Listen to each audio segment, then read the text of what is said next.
Alright guys, what is going on? Welcome to Press X Podcast episode 11.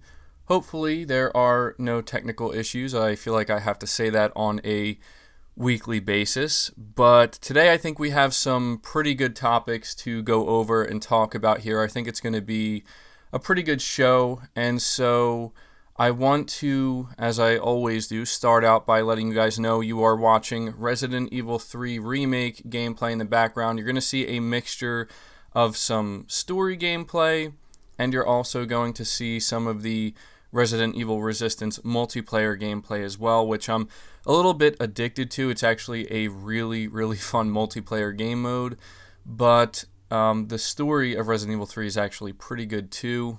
It's just very short. So that's what you're seeing in the background. And before I really dive into any topics here, I want to take a moment to shout out all of the channel members. These are individuals who go above and beyond to support me and support what I do here and the content here on the channel directly. And this is something that anybody can do. You can hit the join button and you get a PlayStation badge next to your name that actually kind of updates the longer you remain a channel member. So I'm going to shout out all of my members now, starting with DevilChild63, Junior Jackson, Tom1XD, Texas Juggalo 1, Ron Pugsley, Crimson X25, Enrico Kitching, Mr. Hamster, Dieter Ruse, David Gaines, Cleans McKean, Randy Lee, JV Rod, David Torado, Troy Ware, D Darko, Blood Rain, Darth David R, and Haroun Alekandari. Hopefully I'm pronouncing your names correctly. I want to just take a second here to thank you guys for choosing to support me and the channel here directly. Really means a lot, and it certainly does not go unnoticed. Now, to give you a brief overview of what we're going to be talking about during the podcast today, I think we have some good topics. The first topic is basically going to be me focusing on the PlayStation 5 and how I think that Sony has given us the biggest insight, given fans I should say, not just me, the biggest insight into the PlayStation 5 yet with the reveal of the DualSense controller, which we've talked about at length here. So I just want to kind of have like a broad overview discussion about the implications of it, just the fact that, as we've discussed before, Sony is making huge waves, and as I put it in the title, flexing without even trying, with the simple reveal of a PlayStation controller for the next generation console. So we're going to talk about that. And the second topic we're going to talk about, which I'm actually pretty interested in because it sounds like we could be getting announcements as soon as tomorrow, which is pretty crazy if it's true, and that has to do with Xbox games. And, you know, this is something that we've been talking about for quite some time here, where most of you know how I've kind of shoved Xbox away a little bit, and I fully embraced PlayStation. However, there's no doubt that there will be times to talk about Xbox here on the channel, and I've always told you guys that my number one complaint when it comes to Xbox is the fact that they don't seemingly have the same type of games that PlayStation is offering or has that I'm interested in, and I hope to see that change. And so we have some pretty significant rumors coming from some pretty significant sources that are claiming we are going to see Microsoft announce some big games very soon, possibly even as soon as tomorrow. So I definitely want to take some time to talk about that. The third topic we're going to be talking about is Silent Hill on PlayStation 5 once again. I know that we said, or I said, that I wasn't going to talk about this anymore because Konami did come out and let us know that they are, false. These rumors about a PS5 exclusive Silent Hill game are false. However, there's just way too much smoke going on that is clearly pointing to a fire that we have to pay attention to, and we have some significant updates to this rumor that I think, I don't think it would be right for me not to at least talk about it at some point on the channel here with my audience. So we're going to talk about that. We also are going to be talking about the PlayStation 5 game Godfall because we have some significant updated information on that game where the developers are really kind of talking about the gameplay and what we can expect, and also how they're planning to take full advantage of the PlayStation 5. And finally, we're going to be finishing the podcast by talking more about Ghost of Tsushima because we actually have some more gameplay information to go over and talk about. So I know that's a lot, and hopefully most of you will stick around for the entire thing. But we have over 300 people watching so far, and so before we dive into the first topic, I'm going to ask you to leave the podcast a like if you want to help it out, or if you enjoy the content here. It's the easiest way for you to show your support and really give the video a boost, or the podcast, I should say. So, getting into the first major topic here, as the title says, PlayStation is flexing without even trying. Now, I'm going to kind of take that a step further and say that PlayStation is flexing on their competition without even trying. That competition being Xbox. And I'm not trying to downplay anything Xbox has been doing, because as most of you know, as I've continued to say, I think Xbox is doing a great job, honestly, and I think that there's still a lot more ground for them to cover, just like there is for Sony. However, I think that you can kind of see that PlayStation, even though a lot of people look at the deep dive Mark Cerny reveal and they see it as maybe like a misstep or a mistake or something that really just kind of hurt PlayStation, you can see that it really didn't do much damage, if any at all, because all they had to do was just say, hey, look, here's our PS5 DualSense controller, enjoy it, and look forward to more information in the coming months. And it just literally blew up the internet. It broke the internet, and I can tell you, as somebody who follows this stuff very closely, as somebody who has a channel that's dedicated mostly to PlayStation, yeah, that pretty much proved that people are just super eager, super thirsty for any PlayStation 5 news. And I've seen some people try to say to me, MBG, you have to understand the only reason this controller reveal was such a success is because it just goes to show how desperate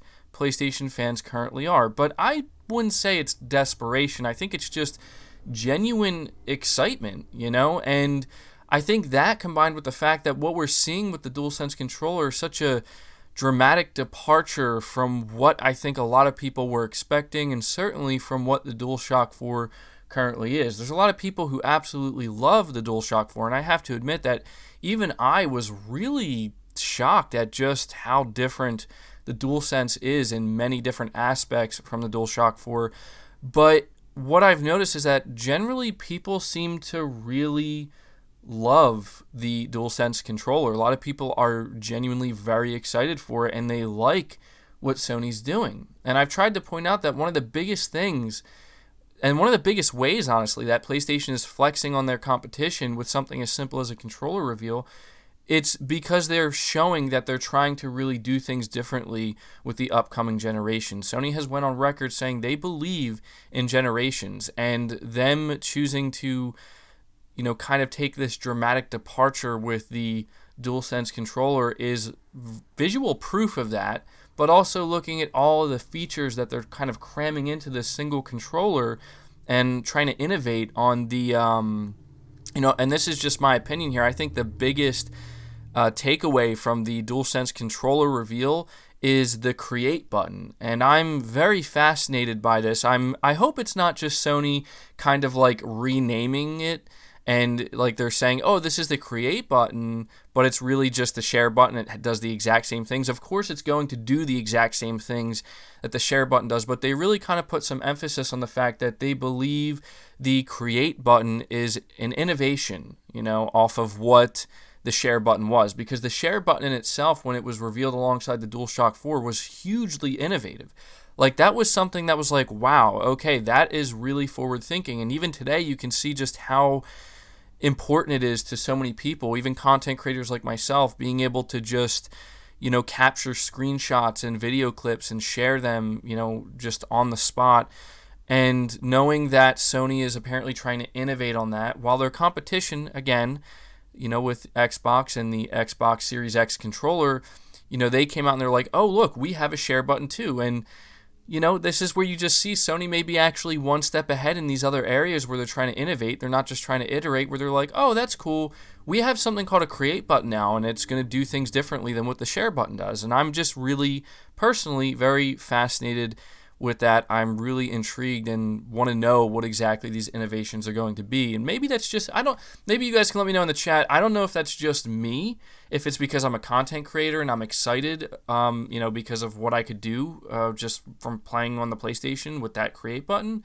I have a good feeling that there's going to be certain games such as Dreams where I don't necessarily know if the create button itself is going to have any significant impact on that game alone. I'm sure it's going to have a significant impact on all games. But one thing I did read that was very interesting is we know that the DualSense controller has a built-in microphone, which is apparently going to be a very high-quality microphone with dual arrays, which means you won't have to worry about background noise so much, and it will isolate an individual's voice. Apparently, Dreams is going to be one of the biggest games that benefits from that for people who want to do voiceover work or whatever for the games that they create. And I find that, just really interesting. Like, look at that.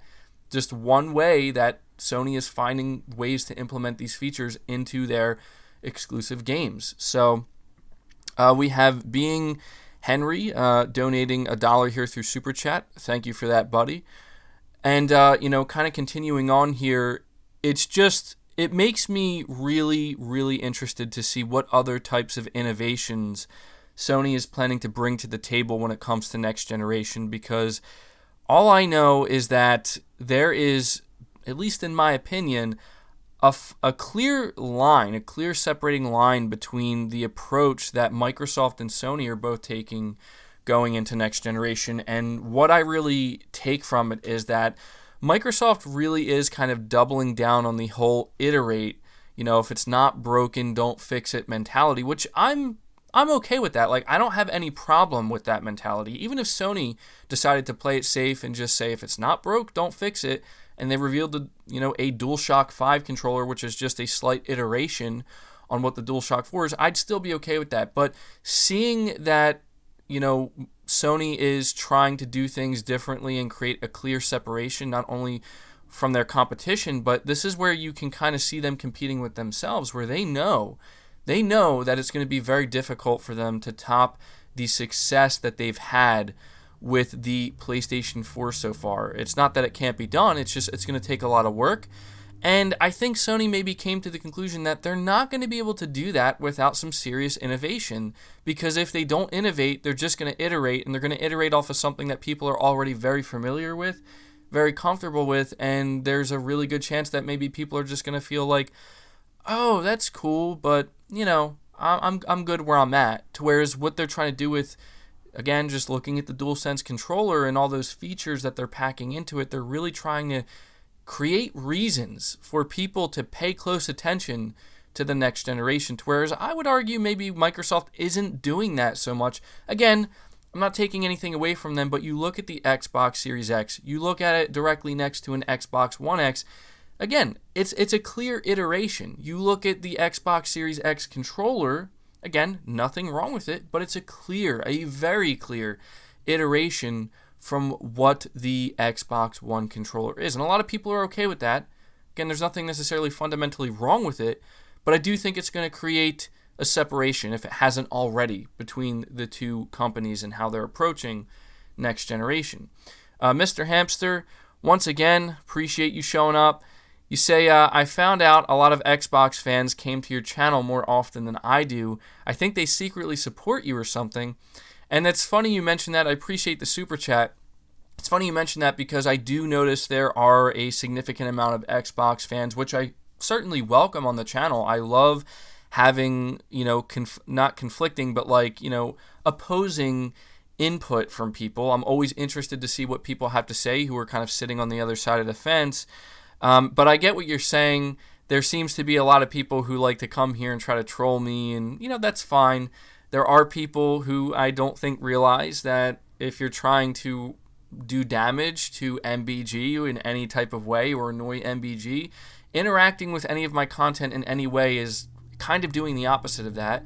I don't welcome it, obviously. I'm not asking people to come troll me or bother me or be nasty or anything, but I just don't think they realize that in the end it kind of helps in general. But yeah, I get what you're saying, Mr. Hamster. It's definitely something that I'm aware of. But again, I welcome everybody to the channel, and I definitely welcome those who want to give opposing opinions or thoughts and try to challenge, my stance and whatever. And I try my best to kind of entertain some of those conversations as well. But to kind of, I guess, continue riffing off of this topic, because it's just such a wide-reaching topic. I think it's going to have such I think like we're seeing the early. I'm trying to think of the best way to word this. We're getting a small glimpse of what's to come. It basically is what I'm trying to say with what Sony is doing with the DualSense. And we have Being Henry once again. Appreciate your super chat, buddy. You're saying the create button is to create your own demos to share with friends online. We've seen that the patent for this already. And you actually, I'm really, really glad you brought that up because I didn't even think of that. You're totally correct in that line of thinking where we can't say it's 100% confirmed, of course, because until Sony officially announces it, but that's actually connecting the dots in a really significant way where we did go over a patent where Sony is finding a way for people to kind of create their own little demos and snippets of games that they can share out to their friends, which is extremely interesting because you already have like that feature, the share play feature on the PS4 where you can like, virtually hand the controller to one of your friends. This is, again, maybe an innovation off of that. And that's fantastic if that's true because that's going to be a really amazing way for Sony to get people to try out games basically through word of mouth, through friends. Like, it's going to take the idea of talking to a friend in your party chat and being like, oh, man, like, I'm playing this new game. Let's just say, Spider-Man, the sequel to Spider-Man comes out. It's like, dude, I'm playing the sequel to Spider-Man. It's absolutely amazing. And maybe you're talking to a friend who hasn't actually played it, the first one, and maybe, they're on the fence with the second. You're like, look, dude, I'm going to create this little demo for you, and, this really awesome section. Maybe you're going to be able to, I'll just basically send that without having to pass the controller, just literally send that with the create button to your friend, and they can play like a minute or two of it, and then suddenly they're sold, and they're like, wow, that was actually really awesome. I'm going to go play this. Now, obviously, you could just allow your friend to do it through share play, but obviously that's kind of like through streaming, so it can be a little bit hairy. But that's a really good thing you brought up there. I think that there definitely will be something to that with the create button and that patent. We have Tommy Versetti. Appreciate the super chat, buddy. You're saying PlayStation 5 already has great IP. They just need another sequel, and I'm sold. And I think it's interesting you bring that up, Tommy Versetti, because I think a lot of people feel that way. I think a lot of people have experienced some of Sony's best games this generation, potentially some of the best games they've ever played. That's how I feel anyway. And we know for a fact that a lot of these games are going to be getting sequels. This is something we talk about very, very frequently here on the channel, but the reason why we talk about it so frequently is because I feel as though it cannot be understated. And there are people who unfortunately try to downplay it, but I think most rational people understand that it's a huge, huge card that Sony, it's like the ace in the hole for Sony basically next generation, where I think you see an opposite situation with Microsoft where Sony is in a position where we can have sequels in development right now for games like God of War, for games like Spider-Man, for games like Days Gone that came out more recently, right? That was a huge sales success. And for many other games like Horizon Zero Dawn and others I'm not mentioning at the moment.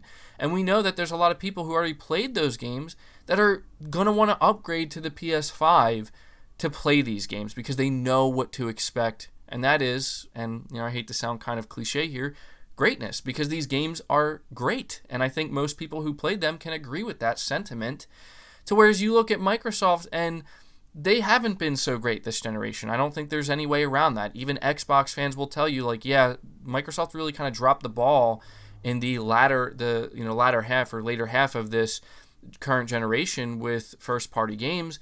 So it's going to be up to Microsoft, and this is why I'm excited to talk about the second topic, talking about all of these new Xbox games rumored to be announced. It's going to be up to them to really get people excited and show them games that look like they can compete with some of the top-tier games that Sony has delivered this generation. So I think, honestly, as you put it, man, you say that you just need to see one sequel and you're sold. I think a lot of people really feel that way. So could you imagine the situation if when Sony does have their big PS5 reveal event and they have like multiple silo after silo, like just, missile launch after missile launch of just, here's Spider-Man 2, here's a tease for the God of War sequel, here's a really slight tease for Days Gone sequel or something like that, right? And here's Horizon Zero Dawn 2 or Horizon 2, right? Like, all it takes is that kind of stuff for people to just be like, their jaws are going to be on the floor and be like, I'm buying a PS5 day one.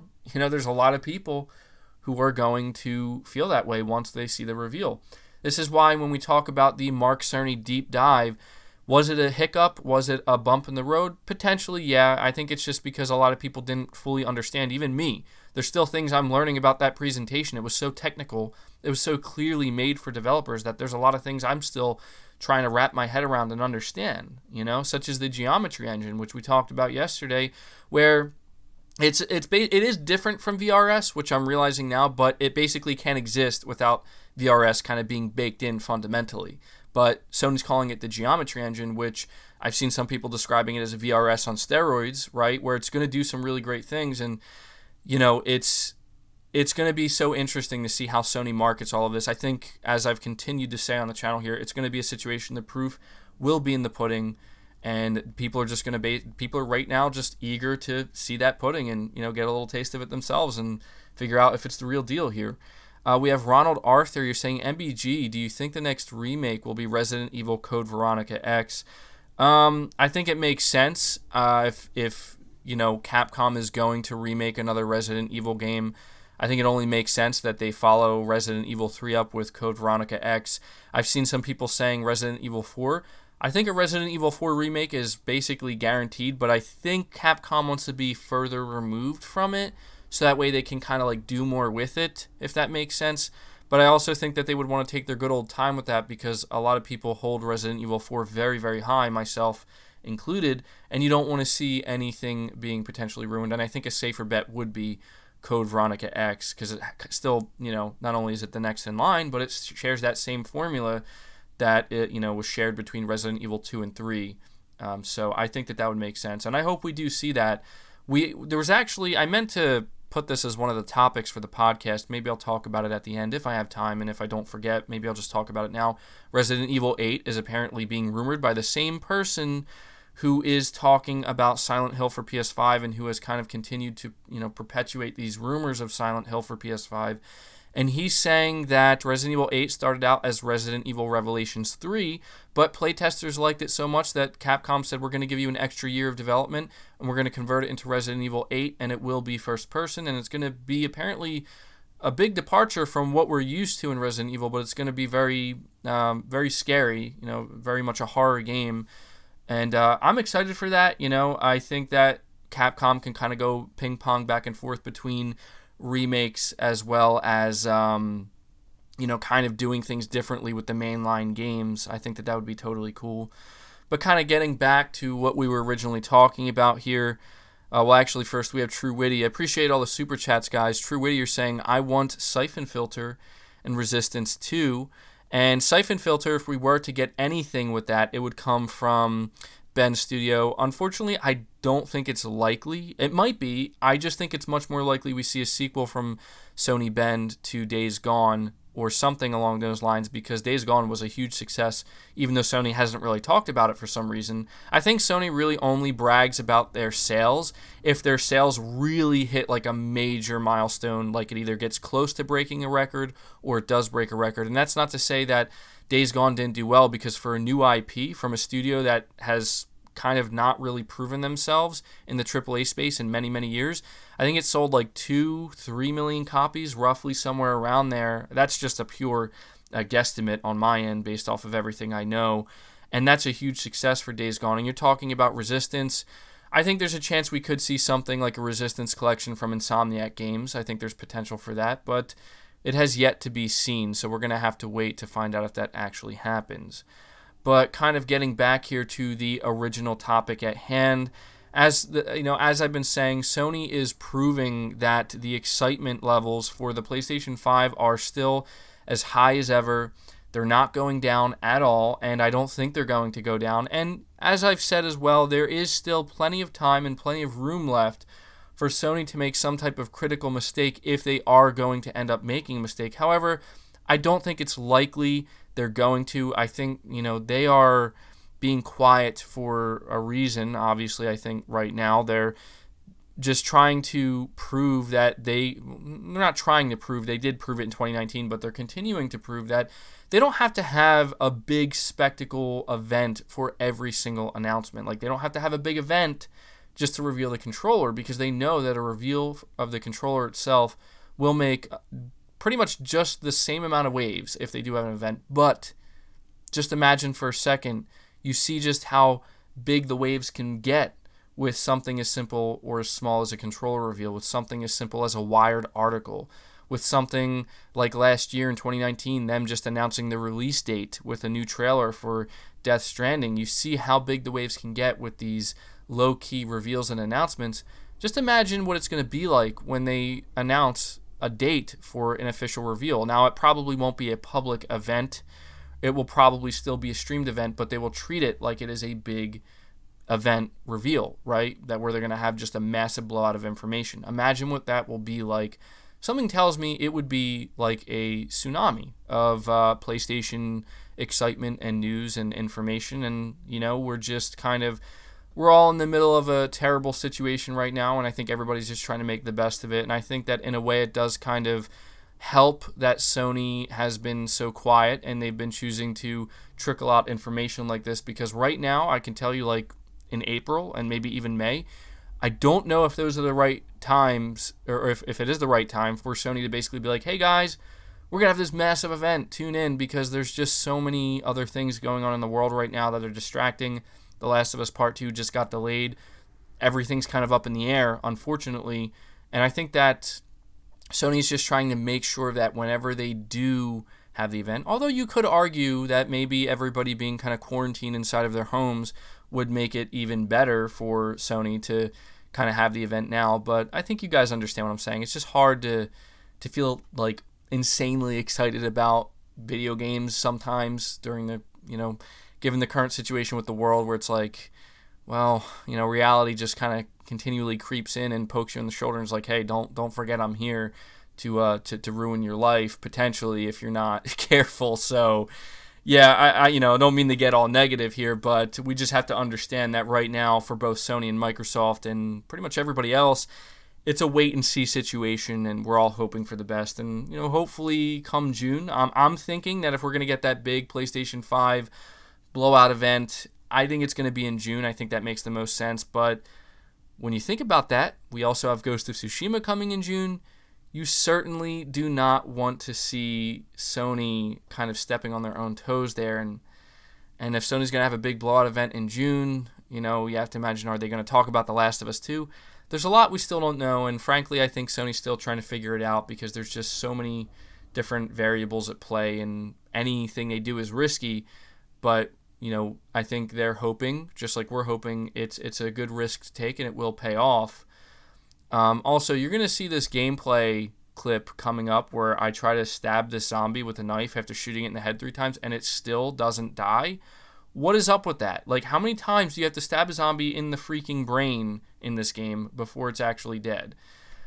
Just had to mention that here. But yeah, that's the first topic, guys. As I said, Sony kind of flexing without even trying, and just imagine what's going to happen when they do try and when they really actually go all in with the big blowout of information. So we're going to move on to the second topic here, but before we do, we have over 540 concurrent viewers, which I want to thank every one of you for being here and hanging out with me. If you could do me a favor, hit that like button. I would like to see it get maybe up to 500 likes if that's possible. It's a really easy way for you to support the podcast and boost it and let me know that you guys do enjoy it. But moving on to the second topic here, this one I find extremely interesting because it's really one of these situations where there is smoke, there is fire, and I think the fire's coming. We're going to see that fire very soon, specifically from Xbox. So it says here that Xbox is planning to have some big game reveals potentially very soon. One reveal or multiple may be coming as soon as tomorrow, which if it is, I will certainly cover it here on the channel. Miranda Sanchez of IGN says that she has a, quote, very, very, very exciting piece, unquote, which she's talking about like a write-up, that will be published on Monday on IGN, and she says that it's going to be very relevant for Xbox gamers. Now, this is coming around the same time that we are getting a word from a reliable industry insider known as Shinobi602, and he or she suggested, I don't know if it's a he or she, I think it's a he, that Xbox fans will not have to wait much longer to see games from the company that include, quote, gorgeous fantasy worlds, reboots, and big sci-fi, unquote.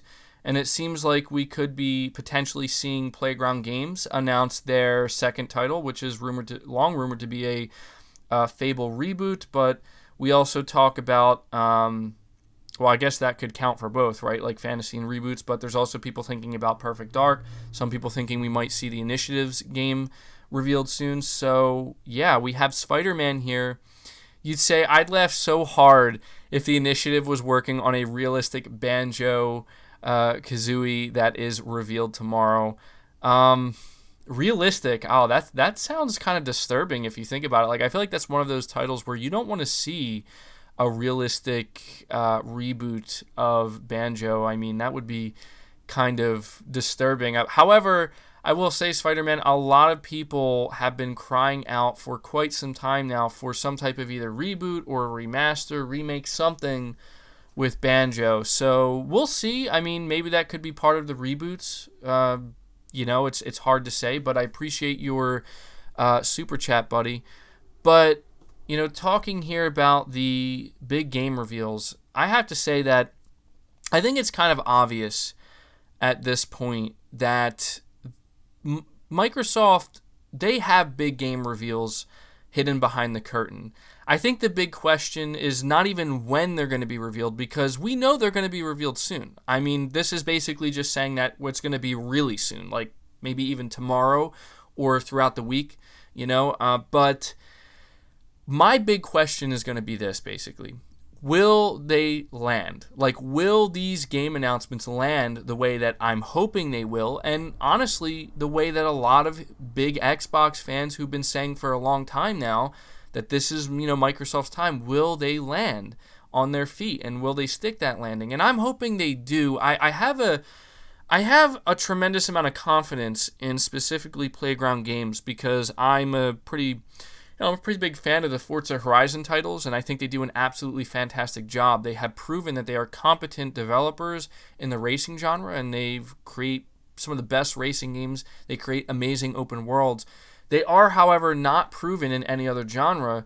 So this is where I'm talking about, like, are they going to stick that landing? Like, I kind of liken this to Sony Bend, as I keep, referencing here with Days Gone, how Sony Bend, the thing about them is they had so much to prove with a game like Days Gone, and to a lot of people, they really did prove a lot, and they proved that, wow, okay, this is a AAA game dev that can really make some of the biggest and best games out there, right? I think that Playground Games, they have to kind of prove in that same situation, even if it is with a reboot like Fable. I mean, they will have the safety net to a certain extent of the Fable name, but there's no doubt that these big game reveals that people are expecting from Microsoft, they have to be big, and they have to be very exciting. And I'm actually excited. Like, I'm maybe I'm foolish for doing this, because you guys have witnessed how much I've been burned by Xbox in the past, but it's the start of a new generation. I feel comfortable giving Microsoft a little bit of a clean slate here, where it's like, the way Phil Spencer has been talking about it, he seems well aware of the fact that they have to deliver here. Like, this isn't E3 2019, 18, or 17. It's not even E3 at this point. It's them starting a new generation and them needing to convince people to pay close attention to what it is they're going to be offering next generation. And, Phil Spencer seems well aware that it's games. That's all it comes down to. It comes down to the games. You guys have shown off your hardware. You've generated excitement around that hardware. People seem very enthusiastic about your hardware. But everybody knows that hardware is going to be meaningless without you showing some compelling reasons in the form of games to continue to pay attention to that hardware. Because this is where Sony has a lot of momentum already going into next generation, a lot of goodwill already built up, where, as I've already referenced earlier in this podcast, they have those sequels that they can lean back on, as well as new games, right? Like, the new games are going to be just as important as the sequels. They're going to have this momentum going into next generation automatically, and Microsoft has built up a little bit of momentum for sure with their hardware, but they're really going to get that huge boost they need, in my opinion, that they're going to need to really compete with Sony at that higher level with the game announcements. And so we have reliable sources here. I mean, at the very least, we can say for sure, because it's been confirmed by Miranda Sanchez of IGN, that they have a very big Xbox write-up going out tomorrow. And we are hearing an insider, Shinobi602, saying that we're not going to have to wait long to see what these games are, to get some game announcements. And so, I don't know, guys. Like, maybe as soon as tomorrow, we're going to see Microsoft now just drop a bomb and basically be like, we're announcing 3 huge games for next generation right here. And it's going to be Playground Games, their high fantasy reboot of Fable. It's going to be The Initiative, showing what they're working on, which, honestly, I have no idea what it could be. I want to believe that The Initiative is working on a new IP. To be completely honest, I would be disappointed if we see a Perfect Dark reboot being done by The Initiative and then we see a Fable reboot being done by Playground, because in my opinion, it's like 2 reboots. Come on, that's too much. You know, have 1 reboot, and then I want to see The Initiative. I want to see them put out something that's completely new, a new IP. I feel like it just makes total sense for them to do that. I feel like I mention this on almost a weekly basis on the podcast, but I would love to see a State of Decay 3 announcement that looks like that AAA State of Decay that I've been waiting for a long time now. And who knows what else they could show. Now, obviously, I'm getting a little bit ahead of myself here. Am I expecting Microsoft to drop 3 brand new game announcements tomorrow? No, I think that's unlikely. However, I think it would be wise of them to, and I could see maybe Microsoft trying to trickle out their marketing, where we're going to have a situation where we're going to announce 1 game this week, next week we're going to have another game, and then the week after that another game, kind of building up to whatever else they want to announce. Now, maybe there aren't enough weeks. Obviously, there's not enough weeks in the, for them to have a game each week, or not enough games, I mean, to have them announce a new game each week. But I don't know, guys. I guess I'm excited about this because it's like, this is, in my opinion, like, and I really don't mean to sound dramatic about it. I'm not trying to be hyperbolic about it, but this is Microsoft's last chance, in my eyes, to prove something to me, before I'm just like, I'm done. We have True Witty. You're saying, what do you think of Final Fantasy Remake, or have you not played it yet? Well, that's the thing. I'm not talking about it during this podcast because I actually haven't played it yet. I'm currently trying to make sure I get everything done in Resident Evil 3, and whenever I do decide to play Final Fantasy VII Remake, it's going to come a little bit later. Honestly, it's seeming like there's going to be a huge drought of games in the coming months if, everything we're seeing, the way it's happening, if that's anything to go by. And because of that, I'm kind of taking my good old time now, and I don't want to just rush through anything. And I kind of want to save Final Fantasy VII, as crazy as it sounds a little bit, because I don't know, what's going to happen with other games. Surely more games are going to get delayed if they haven't already. And The Last of Us is not coming out in May now, so that's why I'm taking my time. That's why I haven't talked about it yet. But I've been hearing good things about it, so yeah, I appreciate you bringing that up, True Witty. Appreciate your super chat. But when I say that this is Microsoft's last chance to prove something, I'm talking about the games. Like, I obviously will play Hellblade 2. You guys know that I'm excited for that game. I really, really enjoyed Hellblade 1. I think it's a fantastic game, and I'm excited to see that there's a sequel to it. And hopefully that game will be even more, closer to AAA than the first one was. But I'm telling you, like, Microsoft, they've impressed me with their console, obviously. Like, yeah, it's a really impressive console. It's a really powerful one, but I need to see how, how they're going to handle their upcoming game announcements. Junior Jackson, you're saying, MBG, I may have accidentally canceled my channel membership. How can I check the status on it and update my payment method? To be completely honest, Junior Jackson, I don't know 100%. However, I do think your payment is done directly through Google, so you might have to troubleshoot through them potentially to try to figure out the status of your membership. I believe it says on my end you're still a member. I haven't seen it disappear or anything like that. And when it comes to updating your payment, that may have to be done directly through Google, and so it can't be done directly through me because that's how the payments are made. And so my recommendation would be to kind of go to Google Chat maybe and see if you can get somebody up there to help you out. I apologize that I can't give you any more information than that, but I'm not, if I knew, I would tell you, but that's the best advice I can give you to kind of contact Google, see if they can help you out there. But I do appreciate your support, Junior Jackson, and I appreciate that super chat as well, even if I couldn't fully answer it. You're saying I want to make sure it doesn't cancel out and pays next month automatically. Yeah, again, you're going to have to look up Google Payments and how that's done and double check there. But hopefully you can get it sorted out, no problems.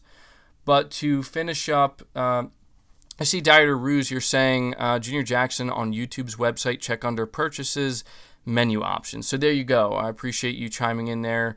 Hopefully that helps you out. More than I am here. But we have Maxwell. You're saying right after Microsoft drops the bombs, Sony's revealing something. And yeah, I mean, that's one of the ways that PlayStation continues to prove that they can flex very easily on the competition is you have, and granted, I think Sony's kind of been a little bit more quieter than they usually are, but, other than the PlayStation 5 controller reveal with the DualSense, that is something that Sony continually does, and they prove where it's like, hey, that's nice that you guys are revealing something over there, for the Xbox fans, but, we're also going to reveal something of our own. I mean, one thing that is worth mentioning here is that when Sony did drop the reveal of the DualSense PlayStation 5 controller, it was done during the same time that Microsoft was having their Xbox, Inside Xbox episode, their latest Inside Xbox episode, and it just makes you think like, geez, like I don't know if Sony did that on purpose. I don't think they did it on purpose. I mean, I don't think they would have known that Microsoft was doing an Inside Xbox, but maybe they did. Maybe they did. I mean, Sony is kind of known to be very cutthroat in that way because they don't play games, man. No pun intended. Like they're not playing games when it comes to the PlayStation brand. They are in it to win it. Make no mistake about that. So, that's where they will be fierce competitors to the end, and I like that. I think that's why I'm excited about this upcoming generation because you got Phil Spencer coming out here with a tremendous amount of confidence, basically being like, yeah, we have a plan that can win, and I'm like, oh, so now Microsoft wants to win, Sony wants to win. Clash of the Titans, man. Let's see it. I'm all for it. We have Andrew Wilkins. Appreciate your super chat, buddy. You're saying at Elite Gaming Guru, God, I can't say that word. X-bums play games on easy modes and can't drive at all, but hype garbage Forza games, undeniable facts. Well, all right, I'm just going to let you, speak your mind here. I appreciate the super chat. To be honest, I enjoy Forza Horizon. Like, should Forza Horizon be hyped to the moon and back at this point? No, I can agree with you where games like Halo, Forza, and Gears, nothing against those games, absolutely nothing against anybody who enjoys those games, but the time for Microsoft to hype up different games has come. It's been long overdue. The time is now. I think it's fine, obviously if they have a new Forza game, market it, get people excited. Same with Halo Infinite, obviously. I'm not saying don't market your games, but I do agree that, we need to see a situation where Microsoft, it's time, the time is now to show some new stuff. I think they're off to a good start with Hellblade 2. Let's keep it rolling. Let's see some more. But yeah, I just feel that there's going to be some serious, fierce competition between both Sony and Microsoft this time. And, I know that I have a lot of really hardcore PlayStation fans on the channel, and I know that people, trust me, I know better than anybody else how passionate you can get about the things you like. But I just want to, I want to encourage everybody, even if you can't stand Xbox, even if you just absolutely hate Xbox, I would still encourage everybody to, try to be optimistic when you can and not just immediately shut everything they do down because it's that competition, the harder Xbox pushes PlayStation, the more PlayStation is going to do to remain on top. And the more Sony does, the more Sony cares, the more Sony feels the heat. That's when they're going to perform their best. That's when they're going to do their best. The reason why they succeeded so much with the PS4 was because their back was against the damn wall. They knew that the PS4 was make or break, man, when it comes to the PlayStation brand, and they could not screw anything up. And because of that, look at what we got. They realized early on in the generation with the PS4 that they needed to double down on game development and really push the bar forward, and look at what we got. And that was because they felt the heat, And so we have True Witty once again. Appreciate the super chats, buddy. You're saying Sony was cruel to show the controller at that time. Well, that's the thing. Like, it's one of these situations where if you imagine Sony, are they like laughing behind the scenes like, oh man, this is going to be great, check this out? Or is it really just like, oh, how unfortunate that we happen to be dropping our controller reveal for the PS5 on the same day that our competition is doing their Inside Xbox episode. But I heard that episode of Inside Xbox was not very good. One of the things they mentioned was, or they talked about, was like that game from Obsidian, Grounded, which apparently they're releasing before it's finished, and they want gamers to help kind of shape it along. And I'm just like, that's not... that's fine for anybody who's interested in that, but that's not what I'm looking forward to. Like, that's not the announcement I'm hoping to hear. So I'm glad they saved it for Inside Xbox. I think at this point, Inside Xbox is for like smaller reveals. But Jason Lewis, appreciate the super chat, buddy. You're saying Phil is a snake. You can't trust him. Sony always wins. And yeah, I mean, that's the thing about Phil Spencer. I used to cover Xbox content constantly, and one of the things that I found myself constantly doing when I covered Xbox mainly was frequently, and honestly you find a lot of Xbox content creators still doing this, frequently bringing up all of the things that Phil Spencer says. Like, Phil Spencer said this, Phil Spencer said that, Phil Spencer promised this, Phil Spencer promises that, and it just was disappointment after disappointment after disappointment. And I feel like I'm a little bit, because I'm so far removed from it, and because now I'm more excited about PlayStation, I feel more confident and okay and comfortable, when Phil Spencer wants to come out here and be confident and say he believes they have a plan to win. They have some big games to reveal. They know they have to show big games. I'm like, okay, all right, you have everything to gain, Phil. You have everything to gain. PlayStation has everything to lose, and I don't want to see either screw up. I don't want to see Xbox fail to generate any hype at all or show games that look terrible. That's the last thing I want. I want them to show great games. And I certainly don't want to see PlayStation falter. I want to see them prove to me that they're not getting complacent and that they are really serious about maintaining their position, their power position, right? And I think that what we're seeing so far is very it's a very good indicator. If the controller, again, this is why I said this is the controller is the biggest insight we have into next generation so far with Sony. If that's anything to go by, the last thing Sony's going to be doing is getting complacent. And so, yeah, I think it's just a really interesting conversation that we continually have on the channel. And each week we're getting closer and closer to the, I guess you could say, the eventual climax of this battle, between these giants. Junior Jackson, you're asking me if I have a Facebook. I actually do not have a Facebook. I don't use Facebook. I really just use Twitter and YouTube. Those are, I try not to get overly involved in social media, but I think Twitter is, that's where I stay, just to answer that question, because I have seen other people ask me that as well. But we're basically going to be seeing these two giants battling, these two titans battling, and I don't want to see one of them get knocked out immediately.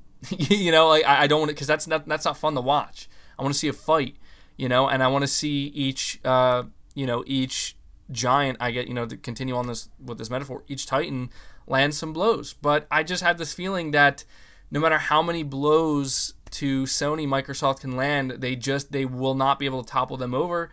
I think that they can weaken them a little bit for sure, but I just don't think that I just think that Sony has this presence that can't be matched, honestly, and that is something that's been earned through hard work and truly giving gamers what they want.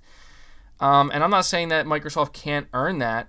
Of course they can, but I don't think they'll be taking away from Sony in the process of earning it, is what I'm trying to say. So we have Jason Lewis once again. Appreciate your continued super chats here. You're saying, Yeah, but if Xbox follows that same trend of try for half of the generation and then just stop mid-generation, then Xbox hasn't changed. I guess we will know in 2024. And to be honest, I do fully understand what you're saying here. I don't think anybody can deny that Microsoft at some point in the middle of the Xbox One generation, basically, I don't want to say they gave up, but they kind of did. They basically just said this generation's over. Anything we do now, I mean, you heard the development of the Xbox Series X began in like 2016, and that's when they decided, halfway through the generation, to cancel a bunch of projects and buy new studios in preparation for the next generation. And so when I say that I don't think they gave up, I think that in general, they didn't give up on the Xbox brand. I think that that's kind of obvious. But they did give up on the generation, and I kind of resented Xbox ever since for doing that, because I was just like, what about the people who bought in? What about people like me every year who were trying to get excited for the big new game announcements of E3 from Xbox, and every year you're hyping it up, and it's just like, we don't get those games. We get Crackdown 3s, we get Sea of Thieves. No offense to that game, but it's like, what else is there, right? And then we get like other games like Bleeding Edge where I'm like, who wants that? Like, who the hell wants that? Who's asking for that?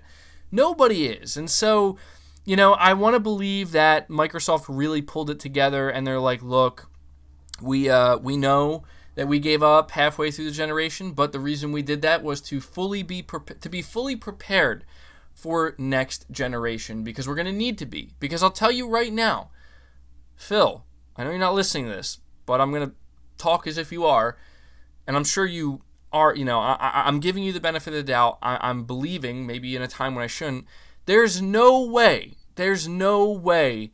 that Phil Spencer and Team Xbox is going to be announcing a slew of AA games when they do announce new games. There's just no way, because if they do, they will get their teeth kicked in immediately.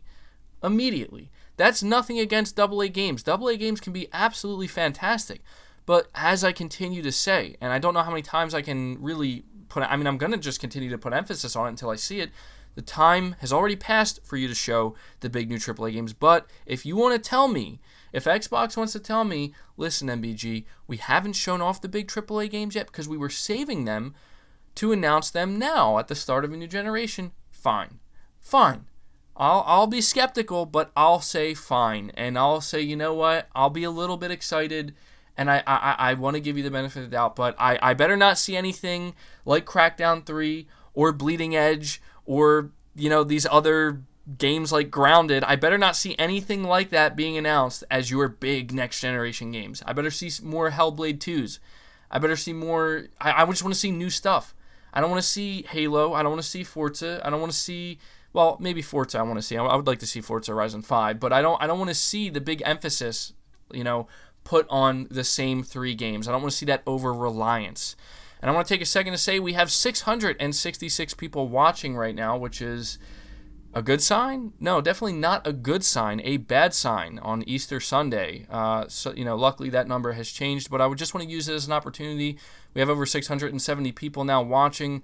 Be sure to hit the like button if you haven't already to help this stream out, to help the podcast out. You guys have been showing incredible support, and that is just the easiest way for you to let me know, without verbally speaking it, that we like listening to this podcast. So be sure to do that. We have Mr. Hamster, you're saying, Phil is like a cool dad that loves games. My dad won't even let me donate MBG. I had to come to my office at midnight to watch the podcast and donate. Mr. Hamster, that does not sound healthy, bro. I appreciate the support, but don't be upsetting your family. Don't be upsetting your dad. We have this conversation each week. If Mr. Hamster's dad, if you're listening to this, I'm not encouraging it, but I am thankful for it. It is greatly appreciated, Mr. Hamster. And yeah, the thing I've always liked about Phil Spencer is he does seem like a genuinely nice guy, and he seems like he really does enjoy video games. I just think that sometimes, and I just feel like sometimes he's kind of out of touch with the competition. Hopefully he's not now. Hopefully he understands that there's a lot of people who really love what the competition, that being Sony, has done, and he's taking notes and saying, okay, I don't Like, I mean, listen, I learned a lot about Phil Spencer when I found out his favorite game, I think, of this generation was like Destiny or Destiny 2. Nothing against Destiny, but that, in my opinion, is very revealing. And that's like, okay, Phil, like, I get that. Like, I love multiplayer games as well, but you got to understand that, like, a lot of people, oh my God, like, I'm looking at my concurrent viewers. It dropped down to 666 again, and it's still there. Like, that's disturbing to me. Like, come on, I don't want to see that. Not on Easter Sunday. Geez, that's just weird and unlucky. Hopefully not a bad omen. But yeah, I mean, like, Phil Spencer, like, when I found out that his favorite game is Destiny, I'm like, I get that. Like, I love multiplayer games too, but Phil, you gotta understand that people want a hell of a lot more than just those multiplayer games. There needs to be a healthy balance, and I'm hoping that, it reminds me, like, when Phil Spencer made those comments back when, like, Horizon Zero Dawn came out, and at that time I was kind of, like, a little bit in denial, where he's like, yeah, single player games, they're just not as lucrative, they're just, not as easy to make, they're expensive and stuff like that. And I'm like, oh God, like, why are you saying these things? Like, that's not what anybody wants to hear. And I think he's learned since then. That was a long time ago. So we'll see, guys. We'll see. We're gonna have to see. I see a lot of you guys bringing up the bad omen here. Yeah, I don't know, man. Luckily, it didn't stay at that concurrent viewership for long. But I just want to take a moment to thank everybody for hanging out with me here. We had 2 really good topics so far, talking about the DualSense controller.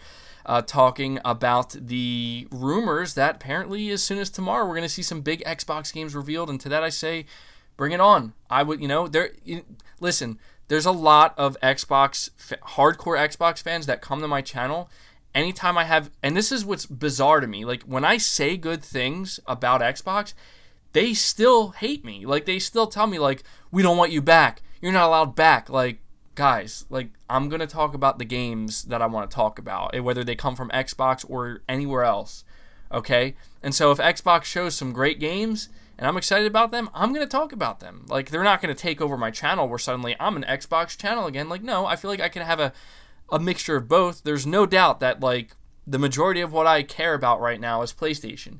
But if Microsoft shows me some exciting stuff, I don't care what anybody says, I'm going to talk about it if it's something I'm genuinely interested in. So if I'm not talking about it, then there's a good chance I'm just not interested in it, to be completely honest. So moving on to the third topic here, because we still have 3 more topics to go over. And I want to let you know that the next 3 topics we're going to be diving into are all about the games, man. Like, we've talked about the PlayStation platform, and we've talked about the competition between them. We've talked about the Xbox platform and potentially some new games. Now we're going to be focusing on some new information that I'm probably going to have to make separate videos later on this week covering this stuff, because I know not everybody's going to catch this podcast. We have Spud. Appreciate your super chat. You're saying, Phil is the one thing I'm envious on the side of Xbox. I'd happily trade Jim Ryan for Phil Spencer any day. Well, here's the thing. Like, for me, I've seen a lot of people throw a lot of hate Jim Ryan's way, and I do think that he's maybe made some comments in the past that have not been so great. However, I don't, based off of Jim Ryan's more recent comments, he doesn't talk nearly as much as Phil Spencer. Maybe that's a good thing, depending. And he hasn't really said anything that's made me feel bad. I mean, he's talked about supporting the platform, and the most important thing that Jim Ryan said to me, or not to me, to me, because we talk on the phone all the time, but he said in general, publicly, is that, I don't remember how he phrased it, but to kind of paraphrase here, he basically said that the most important thing he sees himself trying to ensure, given the position he's in, the head of PlayStation, is that they don't get complacent. And for me, like, that's like, okay, that's like the most important thing he could have said, because he could have said a hell of a lot more than that. He could have said a hell of a lot less than that. He could have said the exact opposite of that, but instead he said, we are aware of the position we're in, and his goal is to make sure that Team PlayStation doesn't get complacent. And I'm like, okay, that's what I want to hear. I know people are like freaking out because, like, Herman Holst is the new head of Sony First Party Studios, and shortly after that we find out Horizon Zero Dawn's going to PC, and there's just radical people losing their ever-loving minds Like Herman Hulst and Jim Ryan are here to light the PlayStation brand on fire and burn it to the ground. I just don't fully understand that. Like, guys, listen, like, don't forget it's about the games at the end of the day. I'm all about console gaming. I'm all about supporting it, and Sony hasn't done anything, and I genuinely mean this, to give me any indication that I should be fearful that they're not going to properly support the console in a meaningful way going into next generation. So I understand what you're saying there. I think Phil Spencer is just a really personable guy, where like the reason why I think Microsoft is totally okay with him talking a lot is because he's a nice guy, and he says a lot of things, whether they turn out to be true or not, that people usually like to hear. He has said some not so great things in the past, but he's just that likable kind of guy. He's that forward-facing person, and he speaks very candidly, for better or for worse. And I think people really appreciate that even I appreciate that about Phil Spencer. But yeah, so appreciate the super chats, guys. Moving on to the third topic, and this one I just find so fascinating. I'm just so interested in seeing how this plays out. Now, I know that I've gotten a lot of pushback on my channel for entertaining a lot of different rumors, a lot of different leaks, a lot of different insiders, and I have apologized for that, where like, I justify it by saying it seems like people were just as excited about the stuff I was talking about as I was, and I've always made sure to let people know, take it with a grain of salt. You cannot buy into it. It's best not to buy into it. But there's no doubt that I've kind of peddled it a little bit, and, you could clearly see that I was buying into it, maybe a little bit too much. But this rumor regarding the Silent Hill PlayStation 5 exclusive reboot will not die. And I will tell you this individual that has continued to peddle this rumor, this insider, I think they are proven. Like, they have enough of a track record where they're doubling down on this, and that individual is, I think they go by Dusk Golem on Reset Era, but they're known on Twitter as Aesthetic Gamer. This is the same individual who's been giving us all of these rumors about Resident Evil, and they've been correct about a lot of them so far. This is the same person who's coming out here letting us know what to expect with Resident Evil 8. They were also the same person who, brought this rumor to light about Silent Hill being in the works, and they are, even after Konami came out and said, yeah, the rumors are not true, they're false, they're doubling down on it. But we have more information to go over here. So let's go over this. I got my paper in front of me because I'm so interested to see what happens. And I'll tell you this, guys. One reason why I'm entertaining this still is because I still believe it. Like, it's not too far-fetched to believe that Konami is trying to save the surprise and get people off the trail by coming out here and making a statement like, oh yeah, it's false. We've seen many publishers do this in the past, and the rumors turned out to actually be true, and people were even more surprised. So in a way, maybe they're just trying not to ruin the surprise, but, I still have to talk about it. It says, I'm going to read what I wrote down here. It says, the Silent Hill reboot rumor that the game is being published and funded by Sony. It's not going away, even after Konami said it was false. Obviously, Konami could be lying to get people off the trail, but recently, Surhiro Maruo, I don't know if I'm pronouncing this person's name correctly. It's a Japanese individual known for his work on various horror mangas, posted some very interesting pictures recently on his Instagram and Tumblr. One of the pictures was of either a sign or a tombstone of sort. It was kind of zoomed in, but it said Silent Hills. And it also said, afternoon invitation, hope you'll join us. And on the other picture, it was of him kind of standing outside of a Konami facility where it was just a Konami sign, making it very clear that he paid some type of visit. Now, this is coming not too long after this individual, Dusk Golem or Aesthetic Gamer, is doubling down on these rumors and giving us even more information about this game.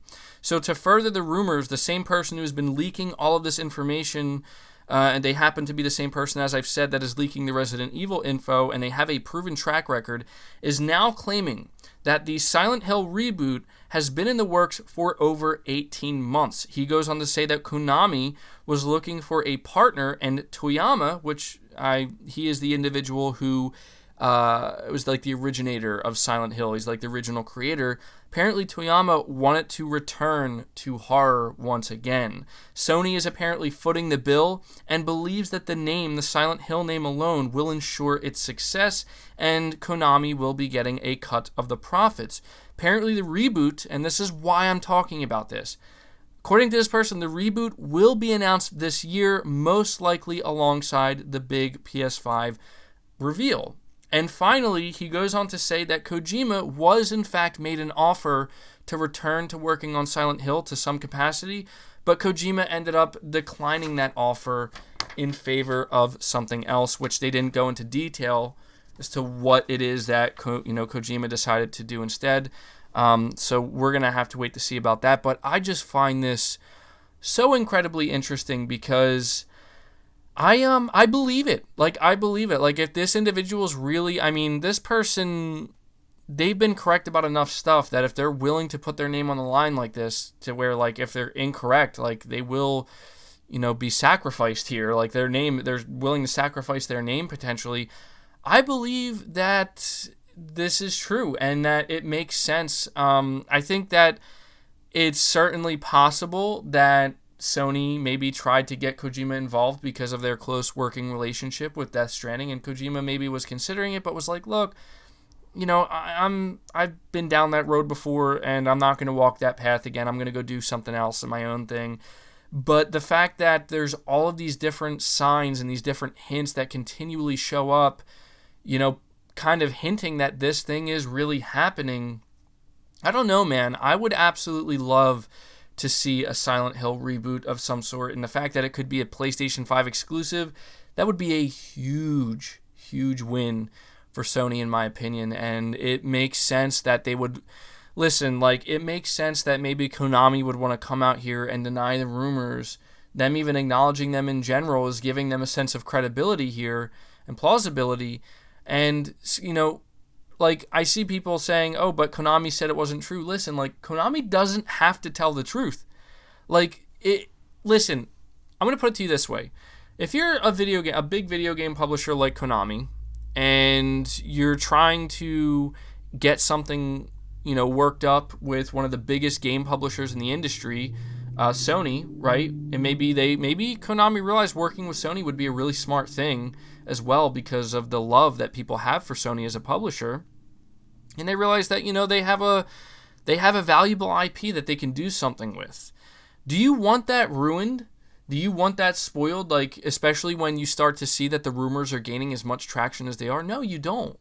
You don't. And so what you do is you come out and you say, guys, it's not happening. It's not true, right? It's like somebody you're trying to throw a surprise party for. If they start to catch on and they're like, you're throwing a surprise party for me, aren't you? You're going to turn around and be like, no, I'm not. I don't have any plans to throw any party for anybody. You're going to throw them off the trail, and you're going to want to, because the last thing you're going to be like is, oh, you're right. I'm throwing you a surprise party. Way to ruin your own surprise. No, Konami's not going to come out here and be like, yeah, it's true. Of course they could have stayed silent, but the rumors were growing, continually, week over week, and clearly they're still not stopping, and there's enough evidence here. So I'm not saying believe it 100%. Again, take it with a grain of salt. It might not be true. But there's a lot of evidence here that points to we could very well see a Silent Hill exclusive announced alongside the PS5, and it just makes sense. I'll tell you this. Let me put it this way. If this is in fact one of the things that will be happening alongside the PS5 reveal, now it's just a further indicator, further explanation as to why Sony has been so quiet. Because they know what they have, and they know what they have is going to be effing awesome, and they're just patient. They're like, look, we know what we got. We're not in any rush. We're going to give you some information, but we're not going to spoil the surprise, and it's going to be worth the wait. So that's kind of how I'm viewing the situation. I'm not going to sit here and say we should all believe 100% that a Silent Hill PS5 game is going to be announced alongside the PS5 when the big reveal happens. I'm not going to say that. However, I'm just trying to present this information to you so you can kind of come up with your own thought process here. There's enough here to make you maybe feel like, maybe it's not true. If Konami denies it, then that's good enough for me to believe it's not true. But there's also enough here that maybe you should reconsider and think maybe there is some truth to this. So let me know in the chat here, guys, what you think of this. Do you believe that we are going to see a Silent Hill PS5 game, or do you think that it's just super unlikely? So do that. We have over 630 people watching. Again, be sure to hit the like button. I don't mean to sound like a broken record, but when you're doing these streams, the like button isn't always in front of your face, so that's why it's up to me to let you guys know to make sure to hit it to help it out. And it'd be great if we could get close to 1,000 likes after the fact, but right now I'm striving for 500 likes. That would make me pretty happy. But I'm going to take a sip of coffee here, look over my notes. We have the next topic coming up. Man, I got to tell you, talking for an hour straight without stopping while trying to sound enthusiastic really takes a toll on your on your throat here, man. Make sure it gets you real hoarse. But it's because I am excited, man. I just feel like there's so much exciting stuff yet to come, and I feel like a lot of the stuff we're talking about now is it's still just hype mode, right? It's anticipating what's to come. I can't wait till we can really talk about some of the big announcements. One of the big things that I really enjoyed this past week was being able to talk about the official announcement of the DualSense controller, and I'm just man, it's going to be so great once we start seeing next-gen games announced. It's going to be a great time, and once The Last of Us 2 comes out, whenever that is going to happen. But we do have some very, in my opinion, interesting information about two upcoming PlayStation games. The first game is Godfall, and I know not everybody's interested in Godfall, but I have to admit that the more I hear Counterplay Games, the developer working on it, talk about it, the more excited I get for it. I think that it's going to end up being a better game than a lot of people may anticipate. I've seen a lot of people kind of write the game off, being oh, it's just it's a wannabe Destiny game. It's one of these looter, looter slasher game, whatever. It's, it looks generic, right? But we have some information that comes from the official PlayStation magazine where they interviewed the developers, and they talked, and there was some really interesting stuff here. I'm actually, as I said earlier, I'm probably going to do separate videos later in the week covering both of these things because we have new info on Ghost of Tsushima, gameplay information, and I know not everybody's going to watch this entire podcast, and I think it's relevant enough that, to put out there on its own. But talking about Godfall, says we have new info on PS5 exclusive Godfall, as it has been officially confirmed that there will not be a PlayStation 4 version. Now, this, guys, I have to emphasize this point. Okay, this is the most telling piece of information, not about the game, but again, about Sony's plans. There's been a lot of arguments in the past that, Sony's going to follow Microsoft and make all of their games cross-gen for quite some time, or they're not going to have true PS5 exclusives. Now, I am aware that the game is on PC, and we're going to talk about that a little bit more, but this is one of the things that they were sure to emphasize, that for anybody who's holding out hope that you're going to be able to play Godfall on PS4, PS5 only game. I suspected that it was a PS5 only game, but now we have the official confirmation. And they said the game is being, quote, genuinely tailored to run only on Sony's new console, unquote. And developer Counterplay Games is promising an experience that will, quote, feel and play, unquote, unlike anything available anywhere else, thanks in part to the PS5's ultra-fast SSD, and they also highlight ray tracing. Now, this is where I have to mention the fact that it is coming out on PC as well. Now, obviously, we know that any game that is exclusive to the PlayStation 5 console, and just the console alone, will, as I've said, be doing things that no other platform will be able to do with their games, including PC. Because whether anybody wants to believe it or not, there is technology, there is tech inside of the PS5 that we know of that is currently not available on the PC market. Not just RDNA 2, but also the SSD. Now, in the future, there will obviously, PC will catch up and have these components available to them. But we have to kind of take this with a little grain of salt, because even though I want to get excited and be like, oh yeah, this is exactly what I want to hear, a developer making a PlayStation 5 console exclusive game saying that they're essentially going to be able to do things when it comes to how the game will feel and play that is unlike anything available anywhere else, thanks to the power of the PS5, that SSD, and what they'll be able to do with it. But if it's going to be on PC, we have to understand that it is going to be limited, because they're going to have the PC in this case will be, believe it or not, the lowest common denominator that they still have to develop for. Because if they want to, unless they're willing, and there's a chance, unless they're willing to basically make the game almost unplayable, unless you have specs that are very, very close to what the PS5 is going to offer. But even then, that's a little bit of a challenge, because I'll tell you right now, like most people, a lot of people, playing on PC are still using mechanical drives. So I don't know, it'll be interesting to see. Maybe there's a chance they are making 2 different versions of the game. I think that's unlikely, but there's a chance they could just be making a specific PS5 version that will fully implement things in the game or utilize the PS5 in ways that they can't get it, make it happen on PC, and it'll just be, those features, I guess you could say, will be exclusive to just the PS5 version, and the PC version will maybe be toned down significantly in certain areas. That is a possibility. Again, I don't think it's likely, but this is the first indication we have of a developer letting us know that maybe they're being a little bit hyperbolic here, saying that the game is going to basically feel and play unlike anything anywhere else, but maybe they're just trying to hype people up for the PS5, but they're sitting here saying that they're going to be able to do things with this game.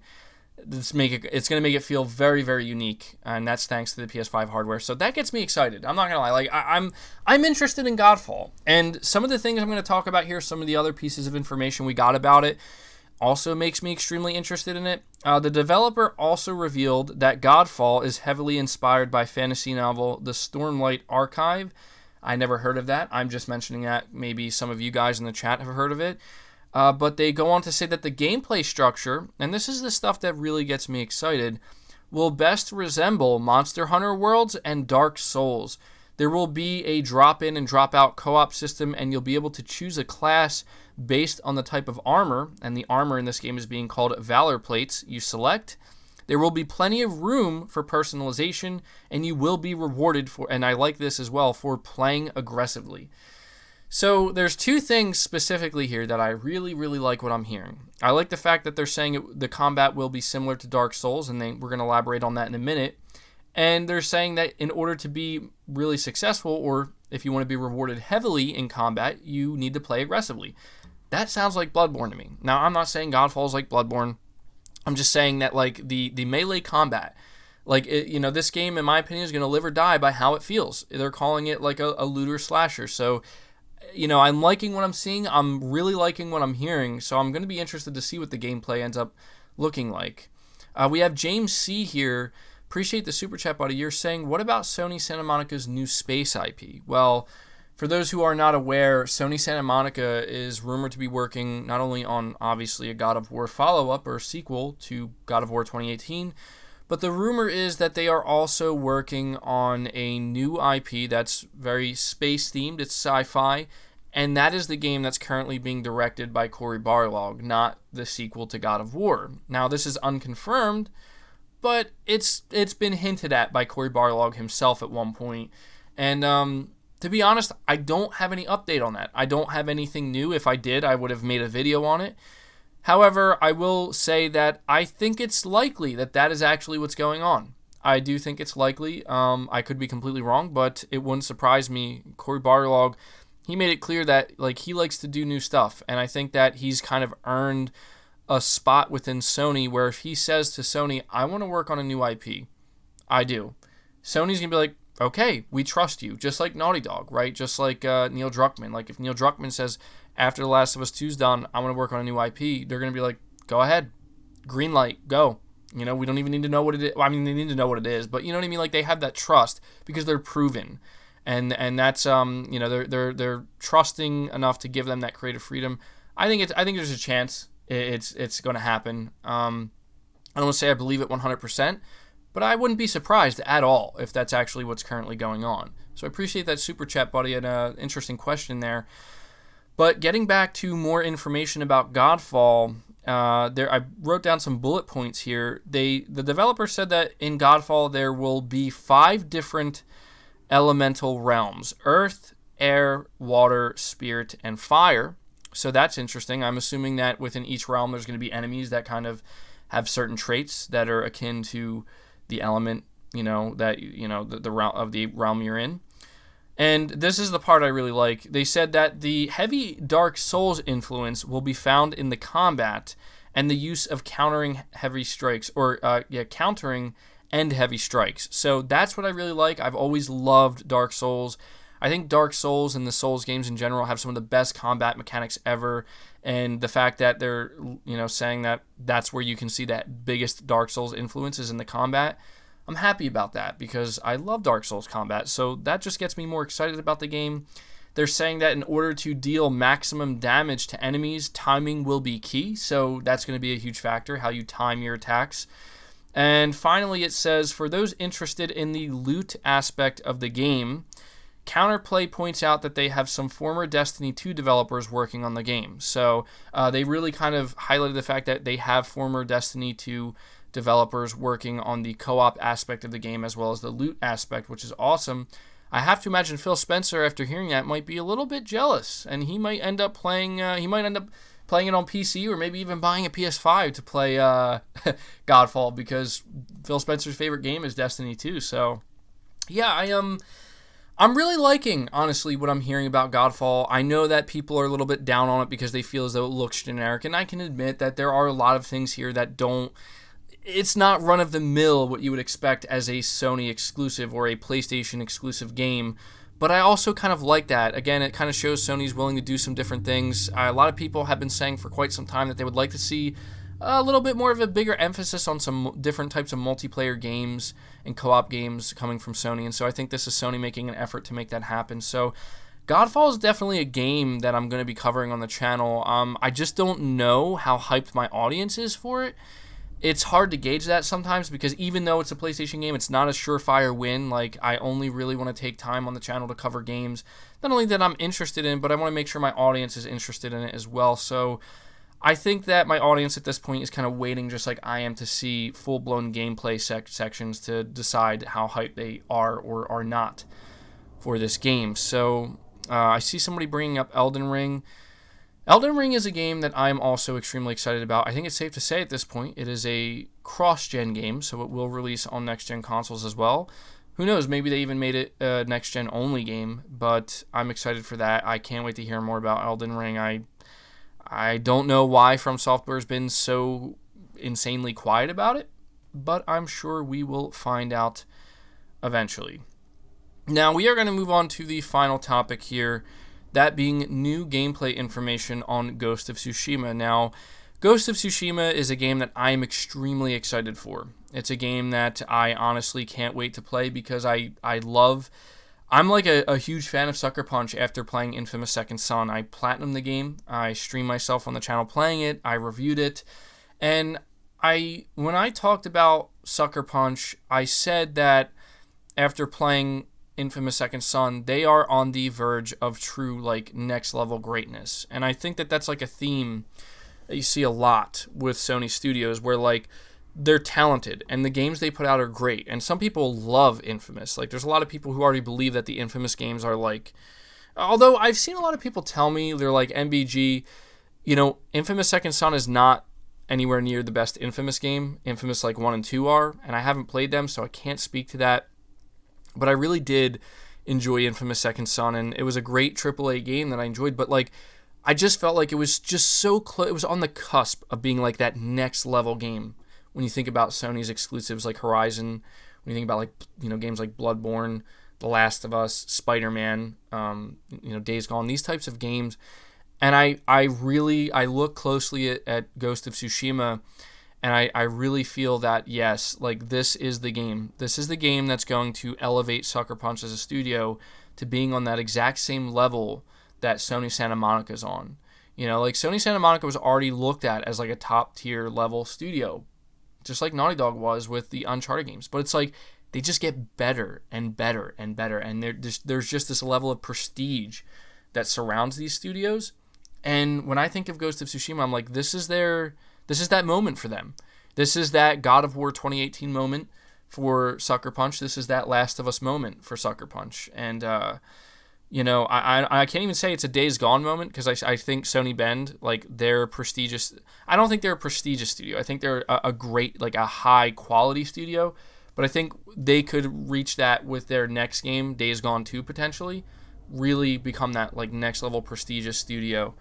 But Ghost of Tsushima I'm a little bit nervous about, because I'm wondering if they're going to be able to release it in time. I mean, if you have to imagine that Sony delayed The Last of Us Part 2 indefinitely, and that was releasing at the end of May. I mean, look at how close Ghost of Tsushima is to that at June 26th. I think there's a good chance, guys, and I hate to say this, that could get delayed as well. And at that point, I have no clue what Sony's plans would be for these games, other than maybe releasing them closer to the PS5 launch and using that as a way to kind of like really highlight backwards compatibility. But anyway, I digress here. I want to go over some of the new information about Ghost of Tsushima, because I think that Ghost of Tsushima is a game that I'm just being completely honest here, I don't think Sony's talking about it enough. I listen to the Sacred Symbols podcast. I'm a big fan of that podcast, and I really like to listen to Colin Moriarty's insights when it comes to PlayStation specifically. And I remember him kind of saying that he thinks that Ghost of Tsushima might not be that good of a game. He's not saying he hopes it is. He's just saying he's speculating that maybe because of Sony not talking about it that much, they're not really marketing it that much, and we still know so little about it. And on top of that, them wanting to release The Last of Us Part 2 originally, so close to Ghost of Tsushima, he was kind of speculating that maybe it's because they're not so confident in Ghost of Tsushima. And I don't believe that. However, I will say that I do think it would be in Sony's best interest to try to start talking about the game more, allow Sucker Punch to talk about it more. But we do have some new information to go over here. And so I find it interesting because, again, we don't really get too much information on Ghost of Tsushima, and I'm probably going to make a separate video for this, but I'll let you guys who are listening to the podcast now know about it. So I apologize if my voice is getting like so hoarse, guys. Like, I don't know why. So if I start to talk lower or it sounds like I'm less enthusiastic, I don't mean for it to come off that way. I'm just trying not to completely lose my voice here, that's all. But let's go over this information. You guys, I've been talking about it long enough.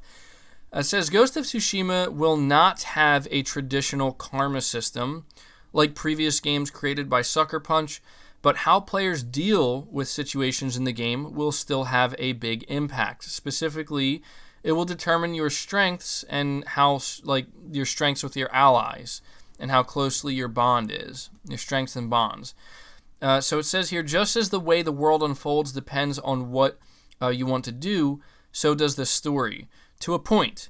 As you wage your one-man war on the Mongols, you will ally with several characters, and how you decide to deal with situations can determine the strength of your bonds. Shimura's none too impressed with your spectral approach. Makoto, an expert archer, and just as handy with a sword, can be one of your best allies, helping to spread the legend that you are a vengeful ghost. But if she disagrees with your actions, you may end up crossing swords. Some new details on Ghost of Tsushima's mechanics have also been confirmed. It has been confirmed that time will pass as players explore, and the game will keep track of how much time has passed since the invasion began. Again, nodding to realism, you explore the island's lush environments without the help of waypoints, choosing where to explore next using landmarks and your knowledge of the world. Sucker Punch is no stranger to creating open worlds, but the fairly minimalist nature of the environments is a bit of a departure for the developer. Time in the story will pass as you explore, with titles telling you how much time it's been since the invasion began. And I have just a little bit more info to go over here. Ghost of Tsushima also promises to be extremely varied, thanks to different tools and gadgets such as sticky bombs and fire arrows. Quick Iijutsu, hopefully I'm saying that right, with your sheethead sword can spill enemy blood. Likewise, you can use a grappling hook to sneak through enemy camps unseen, dropping down to attack people, or sneaking up on them from behind, even stabbing them through closed folding screens, which I think we actually saw that in the gameplay demo in 2018. Jin also has his gadgets, sticky bombs, and fire arrows that can help him spread disarray through an enemy camp, where I think we saw that highlighted in a trailer as well. But I just wanted to go over some of this information because I feel like it's important. We are a gaming podcast. It's important to try to go over as much gaming information as we can, and I thought all of this was relevant between Godfall and Ghost of Tsushima, and honestly, I don't see enough people talking about it, so I'm going to make it my job on this channel here to kind of prop up this info as much as I can, because I want to, even though at a time like this, as I continue to let you know, it's not ideal for everybody, still want to try to keep the hype and excitement going for these games because they will be coming out at some point.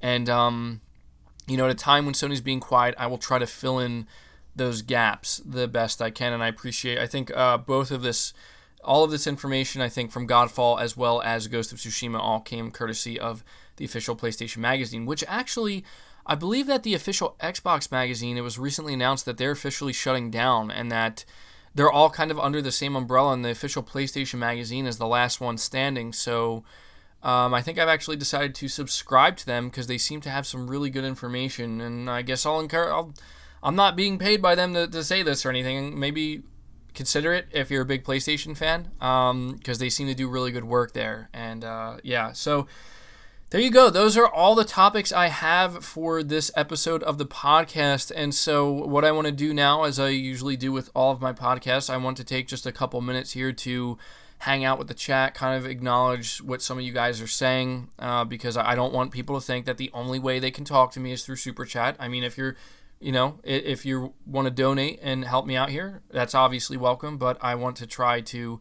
always cut out a few minutes to just interact with the chat with a little bit of Q&A and acknowledge what you guys are saying. So, starting here, let's look. You're saying consoles will always have a better price to performance at release, but not 5 to 6 years later. Well, that's what's interesting about, I think, what Sony's doing, specifically with the SSD. From what I've heard, apparently it's going to take years, literally years, before those types of SSDs become even close to the standard that you would see in a PC. So I kind of agree with that, but I think that Sony is trying to... I think Sony's trying to future-proof the console a little bit. I think Microsoft is as well. But one thing I heard somebody say, and I kind of want to mention this real quick, though, before I mention any other chats here, is I heard somebody say that the reason, and I think this makes a lot of sense. I kind of speculated about this before as well, but I remember when I did that video, I think most of you know which video I'm talking about, where it was me kind of highlighting another video that a different YouTuber made. His name is Cortex. He did a deep dive of the PlayStation 5 specifications, and he highlighted that a lot of what Sony is doing with the PS5 is very future-proof. But more importantly, a lot of what they're doing is stuff that PC gamers are going to be very interested in. And, specifically talking about the price to performance, he mentioned that he thinks, and, I listened closely to what he said because he knows what he's talking about. He's a PC enthusiast. So there's a PC enthusiast saying that he believes that Sony is going to be appealing, and also Microsoft, but mainly Sony with that SSD and those, the RDNA 2 with no bottlenecks. He's saying that he thinks Sony is really going to do a fantastic job appealing to the PC market with exclusive games. Now, I have more to say about this, but we have D-Hawk. I appreciate your super chat, buddy. You're saying, hey, MBG, have you tried any of Sucker Punch's Sly Cooper games? They are great as well. Unfortunately, D, I have not. I've heard good things about it. To be honest, I have a huge, massive backlog of games, even just PlayStation games alone, that I have yet to get to. And I'm going to be honest, I don't know if I'm ever going to get to them one day. However, I always do appreciate people who are trying to encourage me to try other games, because the day may come where, I may eventually play a Sly Cooper game. I may play the original Infamous games. I may one day play Persona 5. Can't promise anything, but that day may come. And so I never rule anything out. But I do appreciate the super chat, buddy, and I'm glad you asked. Unfortunately, I have not. So, maybe if we get a new Sly Cooper game in the future, it's a possibility. But getting back to what I was trying to say here, I guess I'm just pulling out another random topic, but I just find it interesting, and I really wanted to make sure to get it out here, is PC enthusiast Cortex. He evaluates the PlayStation 5 hardware, and he says that Sony is easily outclassing Microsoft here because they're future-proofing their console, and they're doing things that Microsoft just isn't, that are going to be more relevant for games and game developers and game development in general. And he's also saying that he believes that the exclusive games, the games that Sony will only have on the PS5, let's just, imagine a God of War sequel or something like that. He's saying that this is what's going to appeal to the PC market. And I saw somebody kind of mention this and bring up, and they said, maybe this explains Sony's approach to wanting to start putting some of their games on PC. Maybe the reason why Sony is going to be putting Horizon Zero Dawn onto PC, especially, at the time they're doing it, is because they know that one of the games they're going to be showing off alongside of the PlayStation 5 is a sequel, Horizon 2. And it's going to be amazing. And it's going to do things that are going to blow people away. And it's going to fully utilize all of the technology, including that SSD, in the PS5 because it's only going to release on the PS5.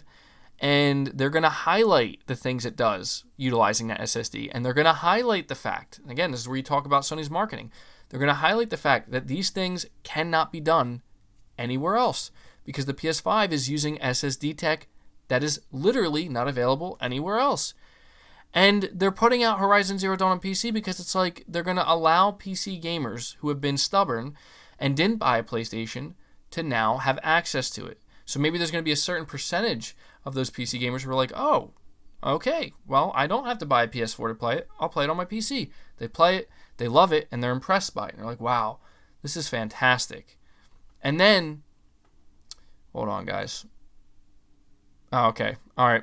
Devil Child, you got it. I'm glad to see you're here. I was like, where'd all my mods go? But, maybe this is why they're doing what they're doing. And I could see them following. I've seen a lot of people say that, well, don't worry. If you're upset about Sony putting their first-party games on PC, don't worry about it because this is the only game they're going to put on. No, it's not. Get that thought out of your head right now. If you think Dreams isn't going to PC, it will be going to PC. And that's okay. It should. Dreams is absolutely one of those games that should live on, honestly, other platforms. Like, I know that there's people who don't want to hear me say that, but it's just such a unique game, and Sony has produced, and Media Molecule has produced something so unique. I think it's totally okay if a game like Dreams were to go pretty much everywhere. I wouldn't mind that. It's a great game. But games like God of War, games like Spider-Man, should they go everywhere? No, I don't think they should go everywhere. However, I think it would be very, very cunning of Sony to basically, as they get closer to announcing a lot of these sequels, to, before they actually announce them, announce that the first games are going to PC. So Horizon Zero Dawn is the first game to going to PC this summer. This tells me that there's a pretty decent chance that Horizon 2, or a sequel to that game, is going to be announced alongside the PS5. And I 100% do not believe that Sony will be announcing any PS5 games, first party, keywords here, first party PS5 games for PC. They won't. They won't do it. I mean, Herman Hulst literally said they're not going to. So unless he straight up lied, which he could have, however, it's unlikely, they're not going to. So I guess I'm just trying to paint this situation where, as we get closer to the announcement of the next God of War game, maybe shortly before that announcement comes, Sony announces, listen, God of War 2018, we're going to release it on PC. And then they reveal God of War 5 for the PS5, and they reveal it is a PS5 only game.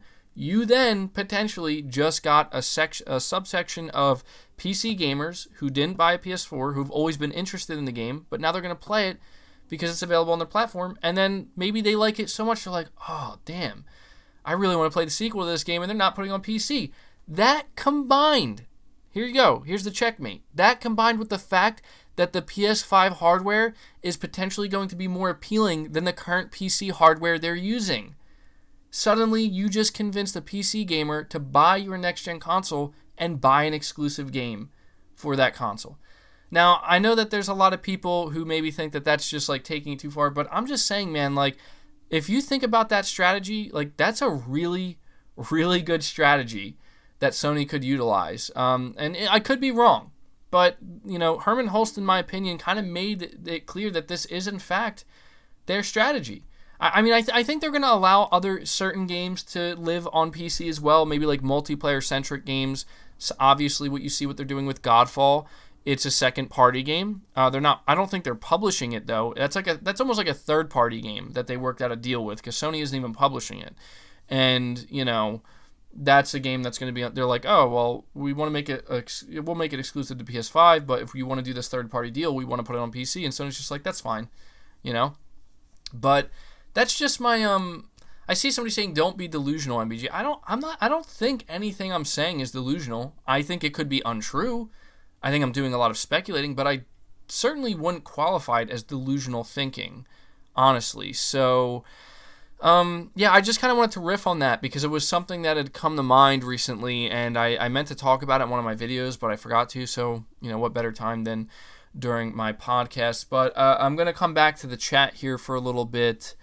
I see a lot of people bringing up 12 T-flops, and, you know, guys, like, I'm not going to entertain that conversation too long because we've already discussed ad nauseum at this point that the T-flop number doesn't matter. I've literally watched, and I've considered, like, literally highlighting these individuals on my channel. I already have highlighted some of them. We've watched videos, guys, in-depth videos from people who know what the hell they're talking about, that know a hell of a lot more than probably me and you combined, letting us know that the teraflop does not determine how good a game is going to run on a platform. It does not determine how good games are going to be or what you're going to get out of video games. The only thing the T-flop number is good for is marketing, and Microsoft realizes that. That's why they're marketing 12 T-flops. That's why Sony looked kind of bad when they were like, our console's 10 T-flops, and you could tell they didn't want to have to really put much emphasis on that because it's a marketing ploy, guys. Like, don't buy into that shit because that's what it is. It's shit. I'm telling you, like, do not sit here and believe that if your console has more teraflops in it, that it's going to produce better games. It has the potential. It has the potential. But teraflops, I'm sorry, they just don't mean shit, man. They really don't. And listen, I already know what people are going to say. Yeah, well, what about all those times you were like 13.3 T-flops, MBG? You sure seem to care about T-flops then. Go check my Twitter history. I literally put out a tweet. Hell, I should have made a video about it. T-flops don't matter. Even if the PS5 is 13.3 T-flops, it does not matter. I don't know how many times I have to say that. But, Joseph, you're saying 5.5 gigabyte NVMe 4.0 more future-proof. Yeah, I mean, that's the thing, man. Like, if there's one aspect of the PS5 that is super future-proofed, it's that damn SSD. And actually, I'm going to mention this as well, because, you know, I'm kind of like remembering some of the other things. I was thinking about making this a full-blown topic, but I'll mention it briefly here. Do you guys remember, in chat, I want you to let me know here, do you guys remember when we saw that demonstration leak out of Spider-Man? You know, there was one version running on the PS4 Pro and the other was running on the PS5, and it was showing him, like, you know, how fast you could go through the city. Turns out it was confirmed, and I think we just kind of didn't pick up on this, but it was actually confirmed in a Wired article a while ago, that the PS5 unit that was demoed on was actually a much lower speed PS5. Like, it was running at a much lower speed than the final PS5 we're going to get. And so basically what I'm trying to get at is, if you remember what you saw, how that the load time was in less than 1 second, like an eighth of a second is how quick it took to load, and then the speed at which it could just go through the city, it's going to be even faster than that. James C., I appreciate the super chat, buddy. You're saying the RGT podcast panel are buying a PS5 day one. they pump up Xbox but can't be without a PS5. Yeah, I mean, which podcast is that? Either way, I'm assuming they're an Xbox-centric podcast that you're saying that, but I've noticed that too. Like, I don't know if you're talking about RDX or a different podcast, but I've noticed that as well, is that a lot of people are saying that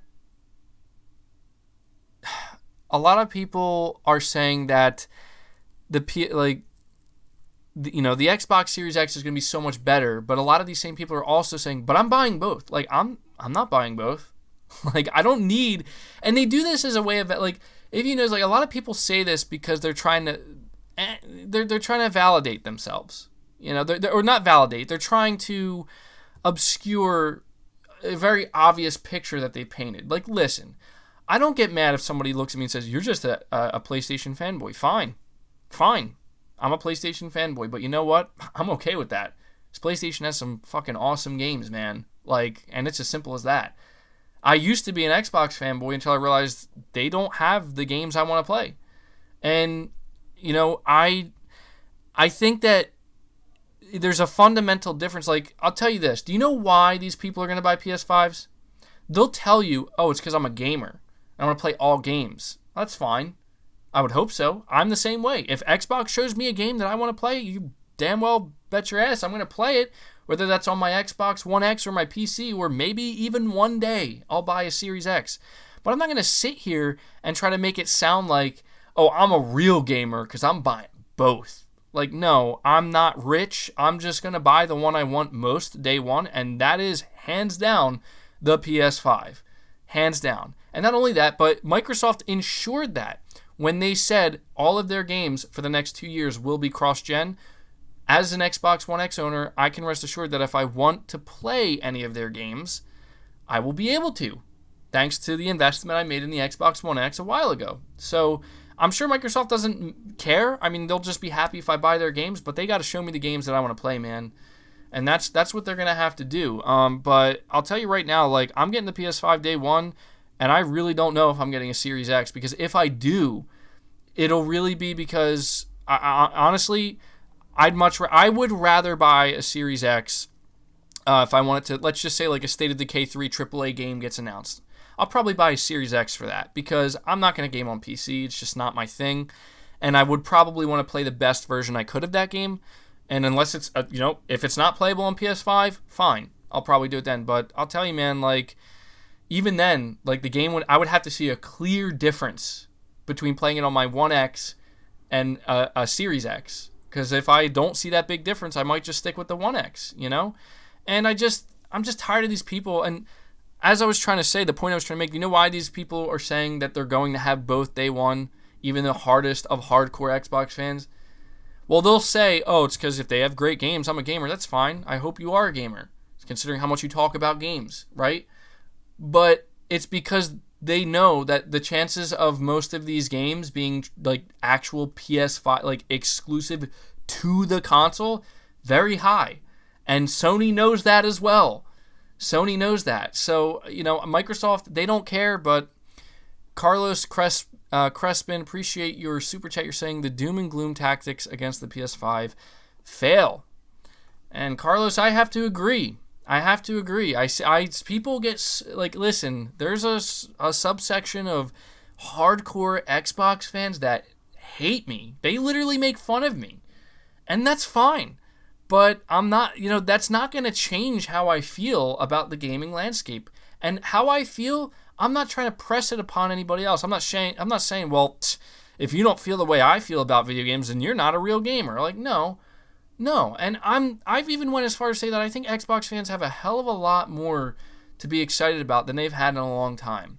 But you can clearly see that this has kind of went to the heads of certain Xbox fans, because now suddenly Xbox is number one. Xbox is the best.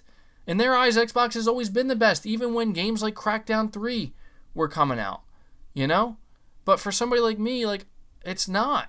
It's not. Like, at one point, I thought Xbox was the best, and that was because I enjoyed some of what they were doing, and I wasn't really paying attention to the competition, and that's the key point there.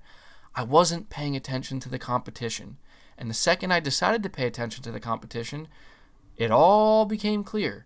And I suddenly knew, just like that, oh, so this is why everybody says Xbox sucks. Like, I just understood it. I was like, holy shit, like, I'm missing out. And here's the thing. Xbox, even as of right now, the only thing Xbox has that could make me ever feel like I was missing out, like if I didn't have an Xbox One X right now, and maybe I'd consider buying one when the game comes out, is Hellblade 2. Because I want to play that game. But other than that, there's, as of right now, nothing that makes me feel like I'm missing out. To whereas with Sony, as I've said, not only do I expect a shit ton of game releases, I know I'm starting to use some bad language here, so I apologize if there's any, buddy watching in front of their families or anything. I apologize, but the reason why I emphasized that Sony has all this goodwill built up going into next generation with upcoming sequels that we know we're getting on top of the new games, dude, like Xbox doesn't have that. They don't have that. They only have that for Halo, Gears, and Forza. And they have Hellblade 2, which for me, Hellblade 2 and Forza Horizon 5, those are two games I'm interested in. But I don't know, man. Like, that's just how I feel about the situation, honestly. I see KR98. Appreciate the super chat. What you're saying? Xbox is brute forcing their way like a man trying to carry a heavy rock, while PlayStation is finding the same way to lift. I know you meant to say lift. To lift that rock with less power and efficiency. Yeah, listen, like, I don't want to take anything away from the Series X. Okay, and I know that I've made content on the channel that has upset Xbox fans, making them feel like I'm trying to downplay it or I'm trying to take something away from it. I'm not trying to. But listen, there are developers who are saying that, the Series X is better. But there's just as many, if not more, saying, no, the PS5 is better. And I wouldn't argue at this point. I'm just going to cut through the shit right now. At this point, it doesn't matter which console's better, because what we do know for a fact is both consoles are great. And they both have their own strengths. But what you're saying is not necessarily wrong. I've heard people say that 52 compute units in that Series X is fantastic, but it's going to take a hell of a long time for developers to be able to fully utilize that. And what I've heard, specifically just referencing what we talked about yesterday from Remedy Entertainment said that Sony has made it incredibly easy to immediately harness almost all of the power that the PS5 is going to offer. They've streamlined the process, man. You saw Mark Cerny. He said the time it takes developers to get their games running on PS5, less than 1 month. Less than 1 month. That's the fastest it's ever been. And so when it comes to the Series X, I'm not saying that developers are going to have a hard time developing games for that console. Of course they won't. But what it seems like they may have a hard time doing is fully utilizing all, and I could be wrong here, but I've heard people say that it's going to take developers quite some time to really figure out how to truly utilize those full 52 compute units. And for a long time, it's going to be games basically just kind of using most of the Xbox Series X power, but not all of it.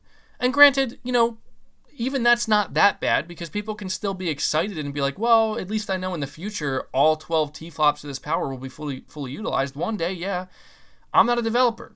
I'm sure Microsoft, at the very least, their first-party developers, just like Sony's first-party, will probably be able to get the closest to fully utilizing that power. And here we go with the concurrent viewers back at 666 for a split second there. Catches my eye every time. But I'm not... I think that, also, I'm going to mention this. A lot of people got really pissed off at me because I did that video about the Crytek developer. And one of the reasons, and people need to understand, I didn't have all of the information, because some of that information wasn't available until after I made the video. And I did update it. If you go check that pinned comment, it's updated. That Crytek developer was really praising the PlayStation 5 and kind of taking a dump on the Xbox Series X. And obviously I highlighted that because I wasn't highlighting that they're like, oh, look, they're taking a dump on the Xbox Series X. Let's all point and laugh. No, I was highlighting it because it was a developer from Crytek, as far as I knew, saying really good things about the PS5. Turns out that they were a mobile developer underneath Crytek, and they had actually not worked with either console, so that's why they retracted the statement. And so, yeah, I have no problem saying, okay, maybe it's best not to listen to that then, okay? But that doesn't take away all of the other developers who've been saying great things. And there are developers saying great things about the Series X as well. They're both awesome consoles, but like I said, cutting right through the shit here, what it comes down to at the end of the day is, what do people care about most, man? Do you care about teraflops or do you care about games? And 99.9% of rational gamers are going to tell you, well, I care about games. And it's up to you to determine what games are going to be available on each platform that you can only play on this platform. Then you make your decision. You care about Halo? Buy a Series X. Buy it on PC. You don't care about anything Sony's doing? Then don't pay attention to it. But Sony's greatest strength, and I will always hold true to this, is their first-party output. And their first-party output is so good that even if they were to put all their games on PC, it's just a situation where it's like, yeah, that's bad for the console, but goddamn, they still put out the best games you can get anywhere, it seems, right? And that's not like a fanboy thing. Like, that, in my opinion, is just a cold, hard fact. It's just a cold, hard fact. That's not saying that other platforms or publishers don't put out great games, but damn, I mean, what do you care about most? I've seen Xbox guys go on and on and on about, oh yeah, look at that, Series X has a VRS. PlayStation didn't confirm it. And I will admit, I was a bit baffled because I'm not the most technical, minded person when it comes to this stuff. But after hearing from a developer who kind of again, this is where Sony did a poor job, or I just wasn't paying close enough attention, the geometry engine. Apparently the geometry engine is actually, it is technically not VRS, but it's a better version of it. It's literally better than just straight up VRS. And VRS is actually, in a way, it already exists on the PS5 because it's based on RDNA 2 technology, which inherently has VRS built and baked into it on just a fundamental design level. But yet you have all these Xbox guys who are like, yeah, VRS is something the Xbox Series X has, but the PS5 don't. That sucks. Definitely don't want a PS5 now. They don't say it like that, but that's the attitude they have. And I'm just like, man, what are you guys talking about? You guys are sitting here saying this, and then you're also saying you're going to be buying PS5s day one. Which is it? I get it. Third-party games, though. Going to have that slightly better ray tracing. Can't forget about that. Anyway, you guys are see, every podcast now, you can expect some kind of insane rant after we finish all the topics. Carlos Crespin once again here. Appreciate all the super chats, buddy. You're saying multiplats will be similar between both consoles. End of story. The power narrative will fail, and fanboys will have to find a new one to push. I believe you're correct, buddy. I really do. I really do. That's one of the biggest arguments that Xbox fans use against people who are really enthusiastic about the PS5 is, well, more people should care and will care about the Series X because multi-platform games, the majority of them, which is what the majority of people play, there are stats that prove this, that's fine. You're not wrong.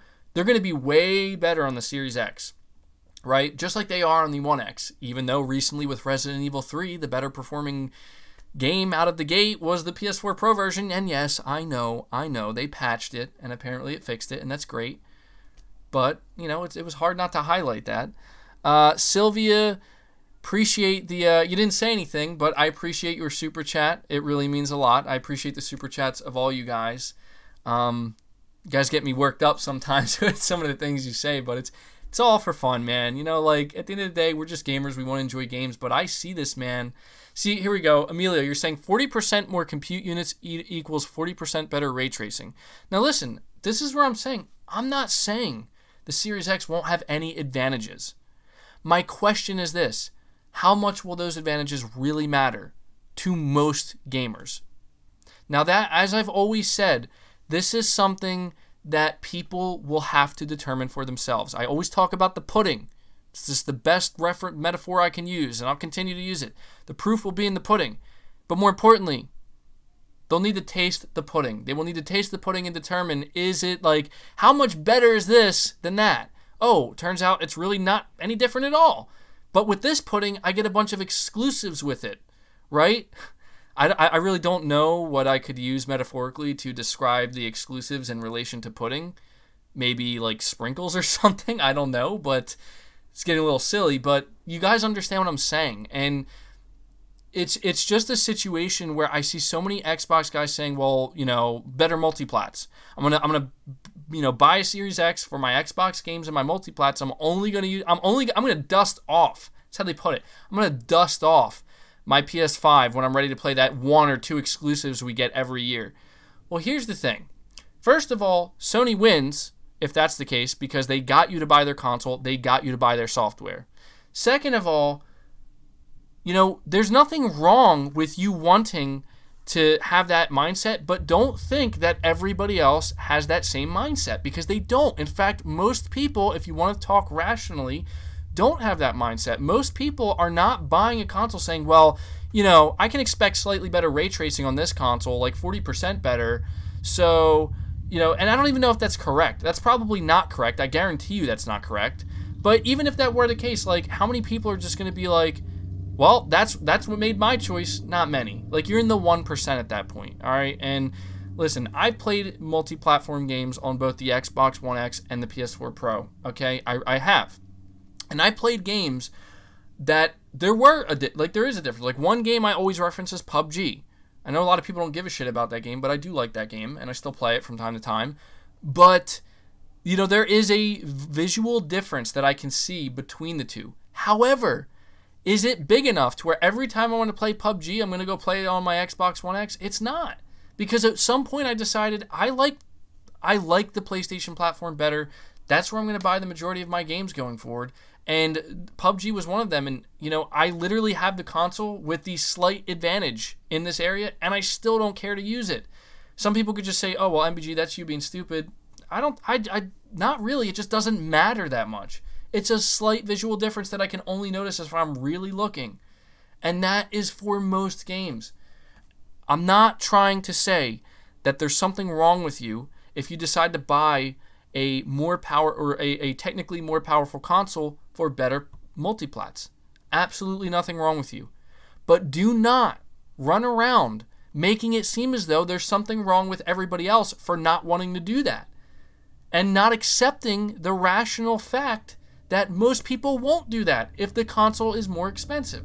Now, I will admit this, and this is the unknown. This is where we talk about the pudding, guys. I will admit this. And I've always kind of said this, if both of these consoles come out and they're the same price point, okay, and we do see a difference, I'm going to emphasize that word, a significant difference in multi-plat games performing on the PS5 versus the Xbox Series X, if that happens and they're the same price, then it will be up to Sony to really keep that under control and let people know why. Like, hey, okay, maybe you're not going to get the best versions of multi-plat games for the same price for our console, but here's why our console should still be heavily considered. That's the only time I really feel like it's totally understandable that, if that's the situation that ends up happening, again, significant difference, same price point, and then Xbox guys want to run with the narrative like, oh, see, why would anybody buy a PS5 for their multiplats? Fine. Fair point, same price. Okay, if they're the same price point and there's a big difference. However, is that likely? Is that really likely? Well, let me put it to you this way. Considering I've read, literally, and I've made videos on it, but I continue to see it, developers, granted, they're not always AAA developers because AAA developers would kind of get in trouble for saying this, either with Microsoft or Sony. But I've seen multiple independent developers multiple times when asked directly, will there be a big difference? Like, will the power difference, the T-flop difference, will there be a big difference in games? And they say, no, not really. I've seen one developer say you could maybe expect to see slightly higher resolutions and slightly higher frame rates, but even then, like, what are we talking about here? I've heard somebody try to say, okay, maybe you guys heard this too. You're talking about a difference between millions of pixels, right? But what they don't tell you is that these pixel counts are so high that even when you consider millions of pixels, that's like, when you talk about actually what you're going to visually see with your eye, you would be hard-pressed to notice the difference without a magnifying glass. When you magnify it, when you zoom it, maybe you can count the pixels and you can realize, oh, there's like a 1 or 2 million pixel difference here.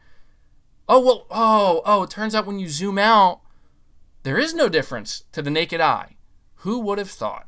Now, they're trying to, listen, they're trying to compare the differences you're going to see between the PS5 and the Xbox Series X to the differences you're going to see with the Xbox One and the PS4 at launch, where you have a game over here that's 720p and you have a game over here that's 1080p.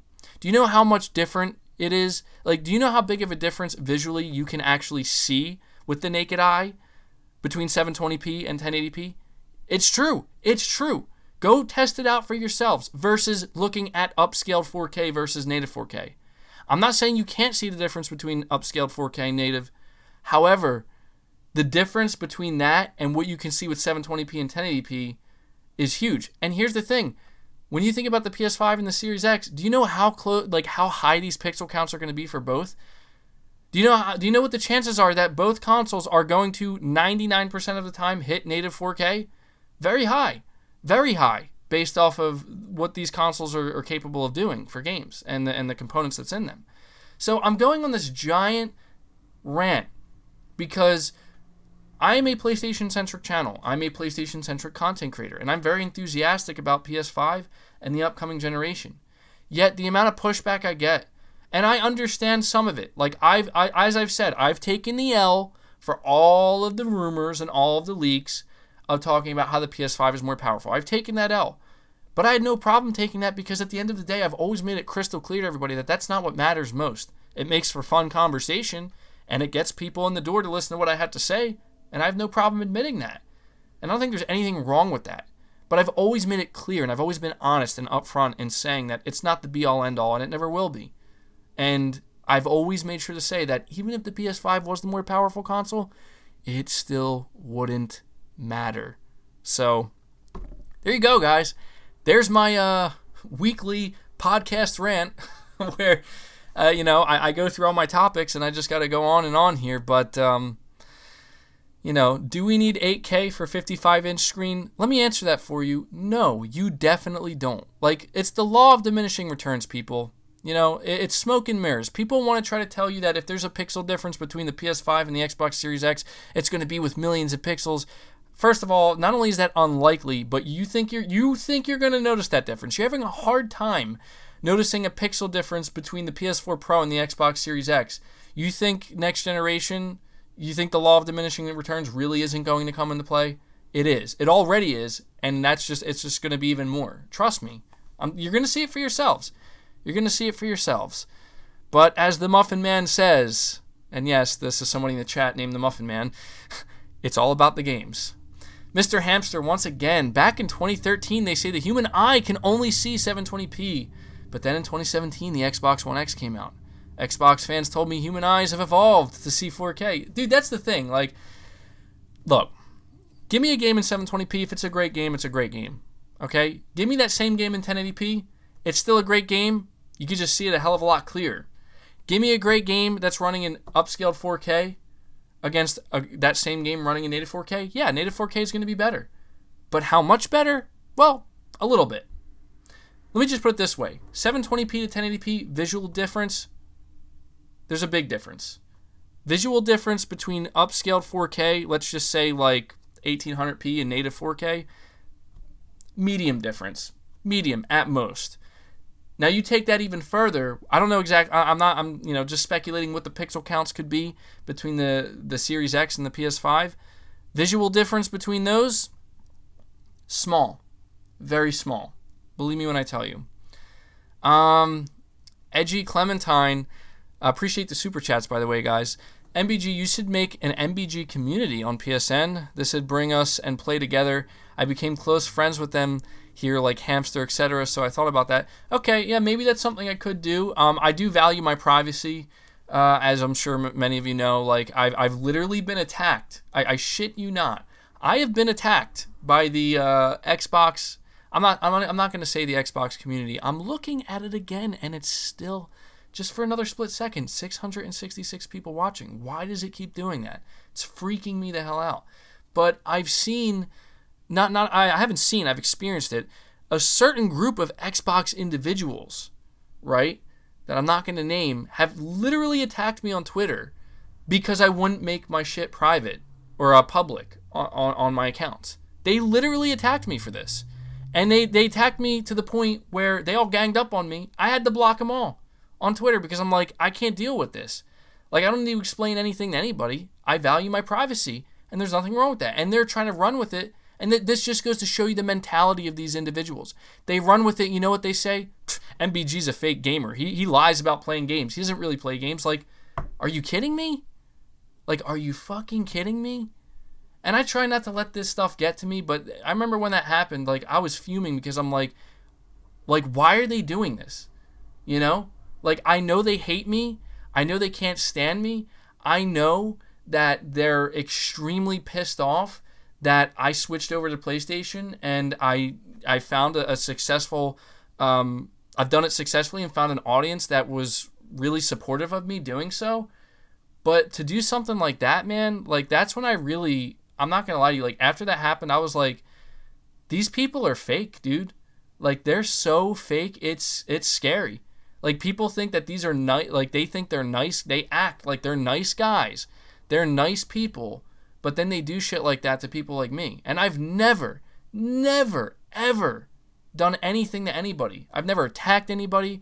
The most I've ever done is I'm willing to entertain maybe, like, an opposing viewpoint and maybe do a debate that can maybe sometimes get into argumentative territory, but I've never attacked anybody, man. And I see the spaz saying you should stop engaging with them, and that's what I did. That's why I blocked them all, man. I'm done with this shit. Like, these people are out for blood, man. Like, you think one day you're just playing games and you're just trying to have conversation, but then you realize people actually are out to get you if you give them the opportunity to do so. You know? And I'm just like, whatever, man. Like, I'm just trying to play games. Like, I get it. I'm all about debating, you know, and, like, it's like people with sports teams, you want to get heated and, like, who's the better player, who's the better team, stuff like that. That's fine.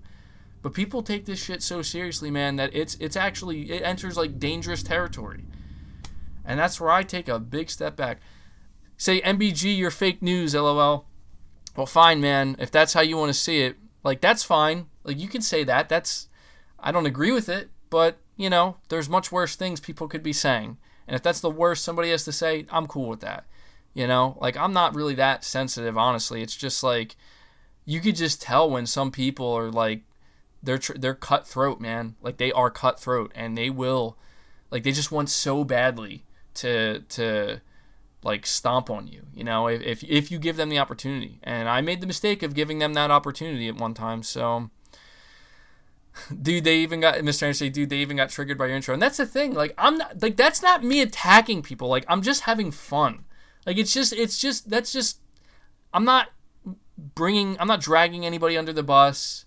You know, maybe I'm making fun of a community of gamers, the Xbox fans, but it's just meant to make people laugh. Like, even if it was reversed and it was like, oh, this is PlayStation gamers when they find out the Xbox is 12 T-flops, it's just funny. Right? Like, it's not meant to hurt anybody, like, genuinely. It's just meant to make people laugh. So, just play games and enjoy games. That's what matters. Laugh at them. Battle media facts. Yeah. Well, it is what it is. You know, I've moved on, and I've just accepted that I have no problems with anybody, personally. I really don't. However, I've become very aware that I have a tendency to frustrate some people, to the point where if they are given the opportunity, and if I give them the opportunity, they will try to make an example of me in any way, shape, or form they can. And I'm just like, I don't know why people are so hell-bent on doing that, but I just need to be aware of it and be careful. And honestly, all it did was validate me further in wanting to maintain my privacy, and why I care about my privacy, you know, because there's people who will do shit like that, and it's just like, I don't know why people are like that, man. You know, it's just sad. And I just... MBG plays the victim for views. Dude, look, I don't understand how people can say I'm playing the victim. Like, have you not noticed, like, I'm just one individual doing my own thing, and that's the way it's always been? I've never gotten with a group of people to talk shit. I've never had to bring other people in to try to validate me. Like, I'm just one guy doing my own thing, and I'm just trying to mind my own business doing it. Granted, I don't mind interacting with others if I feel as though it can be an honest debate where it's like there's nothing malicious about it, right? There's nothing behind it. I'm okay with that. And I do that sometimes in comments, very rarely, occasionally on Twitter. I just try not to feed the trolls. But MBG is only fanning the flame of the console war for views. So, okay, Mr. Joker Smile 88, I'm going to take what you said. Fanning the flame, wrong. Okay, I'm allowed to talk about two competing companies with two separate fan bases who are passionate about those competing companies. All right, that's not fanning any war.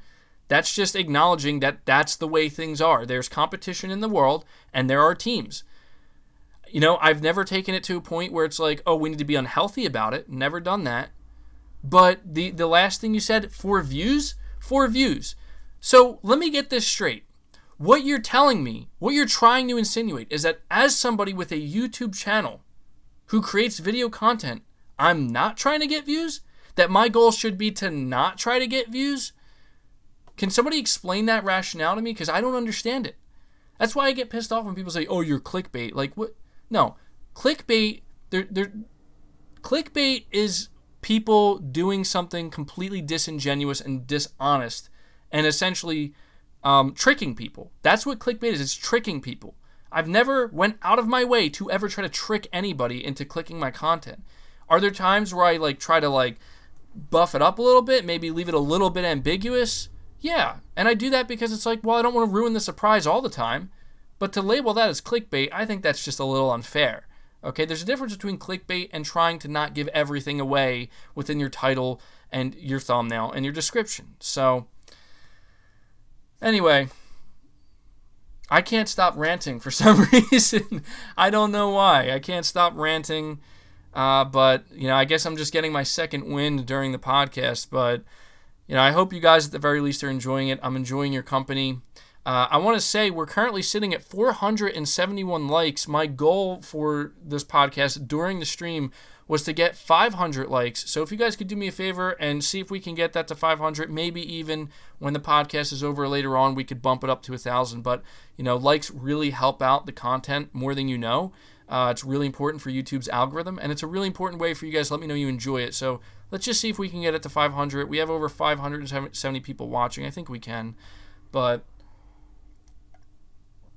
the war is coming and it's going to be bloody. I mean, listen. See, that's the thing. Is I don't mind the competition. I'll entertain the idea, but it's just there's lines drawn in the sand that you don't cross. Harassment and bullying and stuff like that, that's crossing the line every time. All right, especially when you think about the fact that we're talking about video games, people. We can get sports team about it. That's fine. But never cross the lines. And I try really hard to never cross those lines. I really do.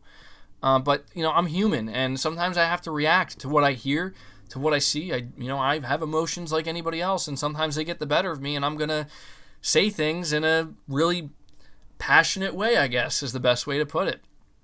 But, and I'm not trying to make it seem like I'm a victim either. I don't mean to come off there. I'm just saying, I literally couldn't believe what some people have tried to do at certain times. And I'm just like, you gotta be kidding me. You gotta be kidding me.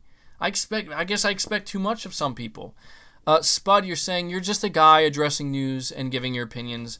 That's good enough for me and your subscribers.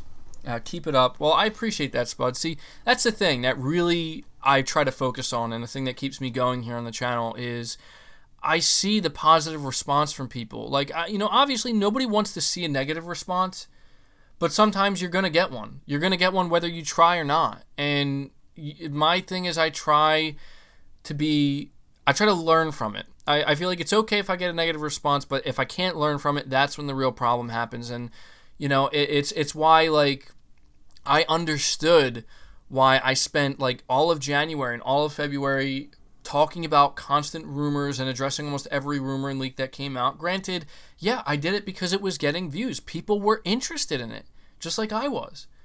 But then, obviously, there was a group of people who were paying close attention to that and are like, dude, if this stuff turns out not to be true, you're going to have to take the big L, man. You're going to have to take the L, and the hammer's coming down. And it turns out that a lot of them, if not most of them, were not true. And, I witnessed it live while streaming it, like, oh, okay, 10.3 T-flops. And, and people just went ballistic on me. I'm like, look, I'm going to learn from it. All right? Like, it's all I can do. Like, maybe I went in a little too hard with the rumors and the leaks. Maybe I made it clear. I even made a video addressing. I'm not going to do it all the time, but maybe ease up on it a little bit. And so I lived and I learned. I didn't freak out about it. I didn't double down on it and say, no, you're all wrong. I can't take the L. Like, it is what it is, man. The positive people outweigh the negative ones. And that's a good point.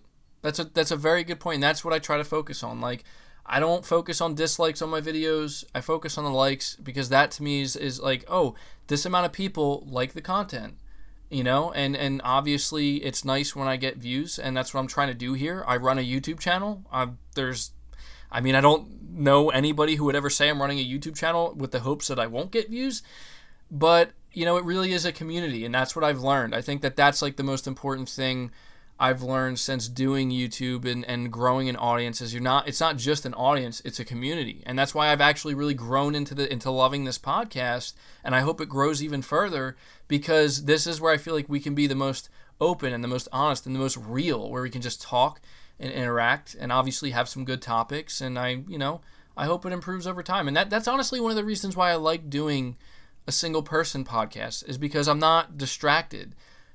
There's many times where I get to focus on the chat, and I get to easily read a lot of what you guys are saying, and I'm not necessarily reacting to what somebody next to me is saying or somebody on the other line is saying. I get to react to what you guys are saying. True Witty, you say, MBG, I sub because you are... I'm assuming you're trying to say you are just trying to be you, and I'm just being mean. I appreciate that, like, I don't expect everybody to love me. I'm not trying to get everybody to love me or everybody to like me. That's unrealistic, but I do appreciate that there's a lot of people who can see that I'm just trying to be my honest self, and, I keep it gaming here on this channel because that's what it's intended to be, but, I also try to make sure I be me. Like, here's the thing, like, I'm not always positive, like, there's times where I'm really negative and grumpy about stuff, but I just figure, like, look, when I turn on the mic, when I'm making videos, or when I'm especially doing the podcast, like, I don't want to be that way, because that's, that's not, who wants to see that? Like, who wants to hear that? Nobody does. So, and it's not fake, it's not forced, it's just, I'm passionate about gaming, and I think there's a lot to be excited about. And one of the things that makes me passionate is the competition I see sometimes. I'm very competitive in some aspects, and I like to see that competition, and I like acknowledging it. Terry, you're saying the U.S. looks like it could be heading towards a civil war, and Xbox want to act like they're on the front lines of a console war. Get a grip, guys. And yeah, I mean, I hear what you're saying, Terry. It does go both ways. All right, like, I got to be honest in that. Like, there are people on both sides that really act like they're putting on a helmet and picking up a rifle and they're ready to go to war. And it's like, guys, like, let's not lose the forest for the trees here, and getting involved in that stuff. And I admit, like, I'm guilty of it sometimes myself. I think anybody who's passionate about gaming or passionate about anything, you're guilty of maybe taking things a little too far sometimes.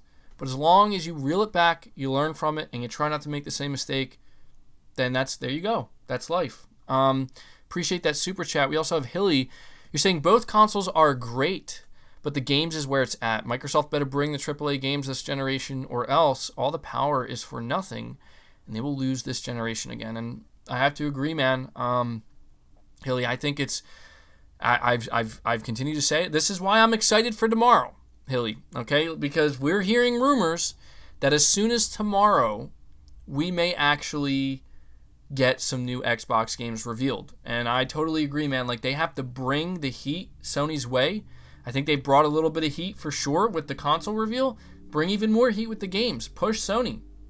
Get Sony off balance, man, because that's when Sony's going to really... They're going to ensure, like, you're not knocking me down. I'm going to knock you down. And I love that, man. Like, that's what I want to see.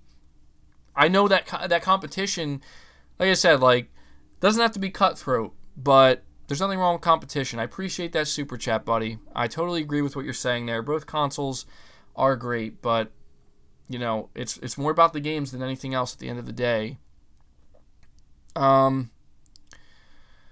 Let's see. I'm going to interact for a couple more minutes here. This podcast is going on longer than I had anticipated, but it's going really well, and I'm just enjoying talking and ranting to you guys. And I guess I'm just appreciative of the fact that you guys are sticking around, listening to me go on and on and on. But see Romeo saying Gears 9 while laughing. Yeah.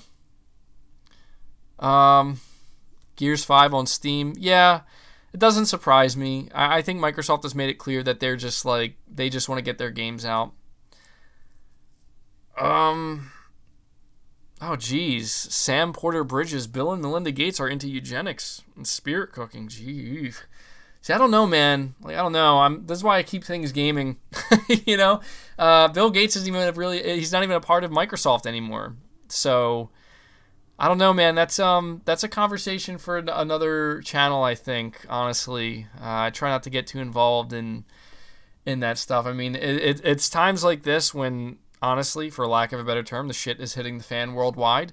Things are happening that people, in dramatic fashion. There's a lot of different viewpoints that people have. There's a lot of radical thinking. And what I try to do, honestly, is I try to stay in the middle and think as logically and rationally about things as I can. I try to apply that to everything in life, where when you think one thing and you believe it fully to the extreme, there's always an opposing force that believes the exact opposite in that extreme direction as well. And more often than not, I think that the truth usually lies somewhere in the middle. And I know that's a little bit cliche, but I just think that's the way it is. There's extremes, and then there's the middle, and the middle is usually where you get a clear viewpoint of both sides, and you try to figure out. Bill Gates is busy making toilets. Bill Gates is a genius and helps humans all around the world. See, differing viewpoints. All right, we're gonna reel this back because this is starting to get into some strange territory. But yeah, Satya Nadella is the current CEO of Microsoft, but there's no denying Bill Gates is the founder. So, let's see what else you guys are saying. I saw somebody in the chat at some point say we want Days Gone 2. I agree with that. I want Days Gone 2. I also want it. I would like to see that. This is the last thing I'll say. When we do see the PS5 reveal, I really wonder how many games Sony is going to be willing to show off and reveal or tease that are further along in development. Something tells me Sony's going to go all in, because one thing Phil Spencer said that really caught my interest is he said that they are more willing now than ever before to talk about games that are in the pipeline, as in they're willing to reveal them now, knowing they might not come out for another year, 2 years, maybe even 3 years, but they feel confident because of the roadmap. And they know that that's what they're going to need to get people excited. I hope Sony does the same exact thing. Yeah. It'll be interesting to see how that goes. Days Gone is underrated. Okay, I see one person saying Bill Gates is promoting depopulation, and then right under that, somebody says Days Gone is underrated. What is going on with this podcast right now? I think it's gone on too long. I think that's what I think. Enrico, you say keep an open mind and learn as you go along. Yep, I think that's a really good way to summarize it. It's never good to be completely closed-minded. It's okay to have your convictions, but never good to have a completely closed mind. And I think you put it well. You got to learn as you go along. That's what we all do in life. Somebody says, I'm just waiting for Horizon Zero Dawn 2. Yeah, I think that's one of the games we're for sure going to see. Sean asks if I'm a Saints Row fan. I'm actually not, but it's because I've never played it. I've heard good things about it, though. Heard it's very funny. Patrick Murphy, the sequel to Shadow of the Colossus is Eco. I think I've heard that. Romeo says Death Stranding story fried your brains. Yeah. Hideo Kojima has a tendency of doing that. We'll keep it going for about 2 more minutes here, and I think we'll do the outro and end it. Bloodborne 2, yeah, that's the big one. I don't think we're going to hear anything about Bloodborne 2 anytime soon because not only is there Elden Ring, but we also have the Demon's Souls remake coming from Bluepoint. However, I think Sony will for sure do something with Bloodborne 2 eventually, just later on in the PS5's life cycle. Because here's the thing, that Sony's not going to put out all of these big hitter games at first with the PS5 because they know the enthusiasts are going to go out there and buy the console day one. But later on, once the sales start to slow down, to convince everybody else, then they're going to start releasing their big system sellers. I think Microsoft might do the same. Well, Microsoft's releasing Halo. That's a system seller, so. Mr. Hamster says, take a break, man. Take some breaks. Yeah, I've been going on for quite some time here, but I enjoy it. It's the passion here. Y'all are hyped for Xbox buying the Konami IPs, I'm sure. Yeah, I don't think that was true. Could you imagine if it was? Could you just imagine for a second, though?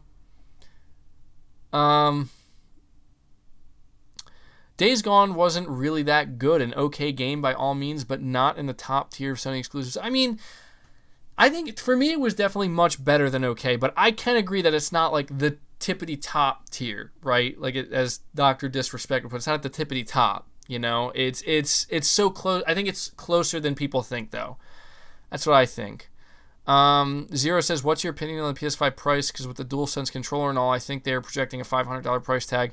Yeah, I was thinking that too. That's a good question. The thing about the DualSense that I think it was Digital Foundry that pointed out, there's a lot of tech, a lot of innovations going into the controller, so it's probably going to be more expensive. So I do think they're going for $500, but... All right, guys, we are hitting the 2.5 hour mark. I definitely don't want it to go any longer than this, but I just want to do the outro now. I want to first thank everybody who has either showed up to watch, those of you who are still here. Really means a lot that you guys show up each week to support the podcast, and I want to give a big thank you to all of those who have donated with Super Chats. Another shout out to all my channel members. If you are somebody who's interested in joining the channel, hit the join button. You can become a member. And in the future, I'm hoping to add more perks.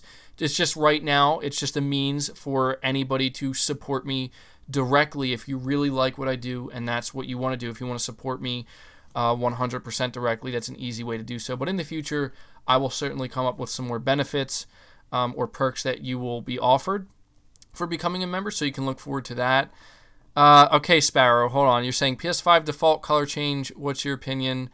I don't think they're going to change it. I think if I'm reading your question right, I think the default color is still going to be blue. I guess if that's, unless you're talking about black, I think the console will be white, but I think the default color will be blue. So hopefully, I know you really wanted me to answer that question, but I appreciate you guys showing up. I hope you did enjoy the podcast. I see we crushed the likes. We got over 500 likes, which was my goal. So thank you guys for that. We'll see how far we can get that once the podcast is out there and it's done processing and people can watch it after the fact. But look forward to more content coming up this week. Hopefully there'll be some interesting news that comes out that we can cover. Look forward to the podcast next week if all things go according to plan. Same time here on the channel, same day, Sunday at 12 p.m. Eastern. And just really can't thank you guys enough, but that is going to do it. So I will catch all of you guys later, and until then, take care.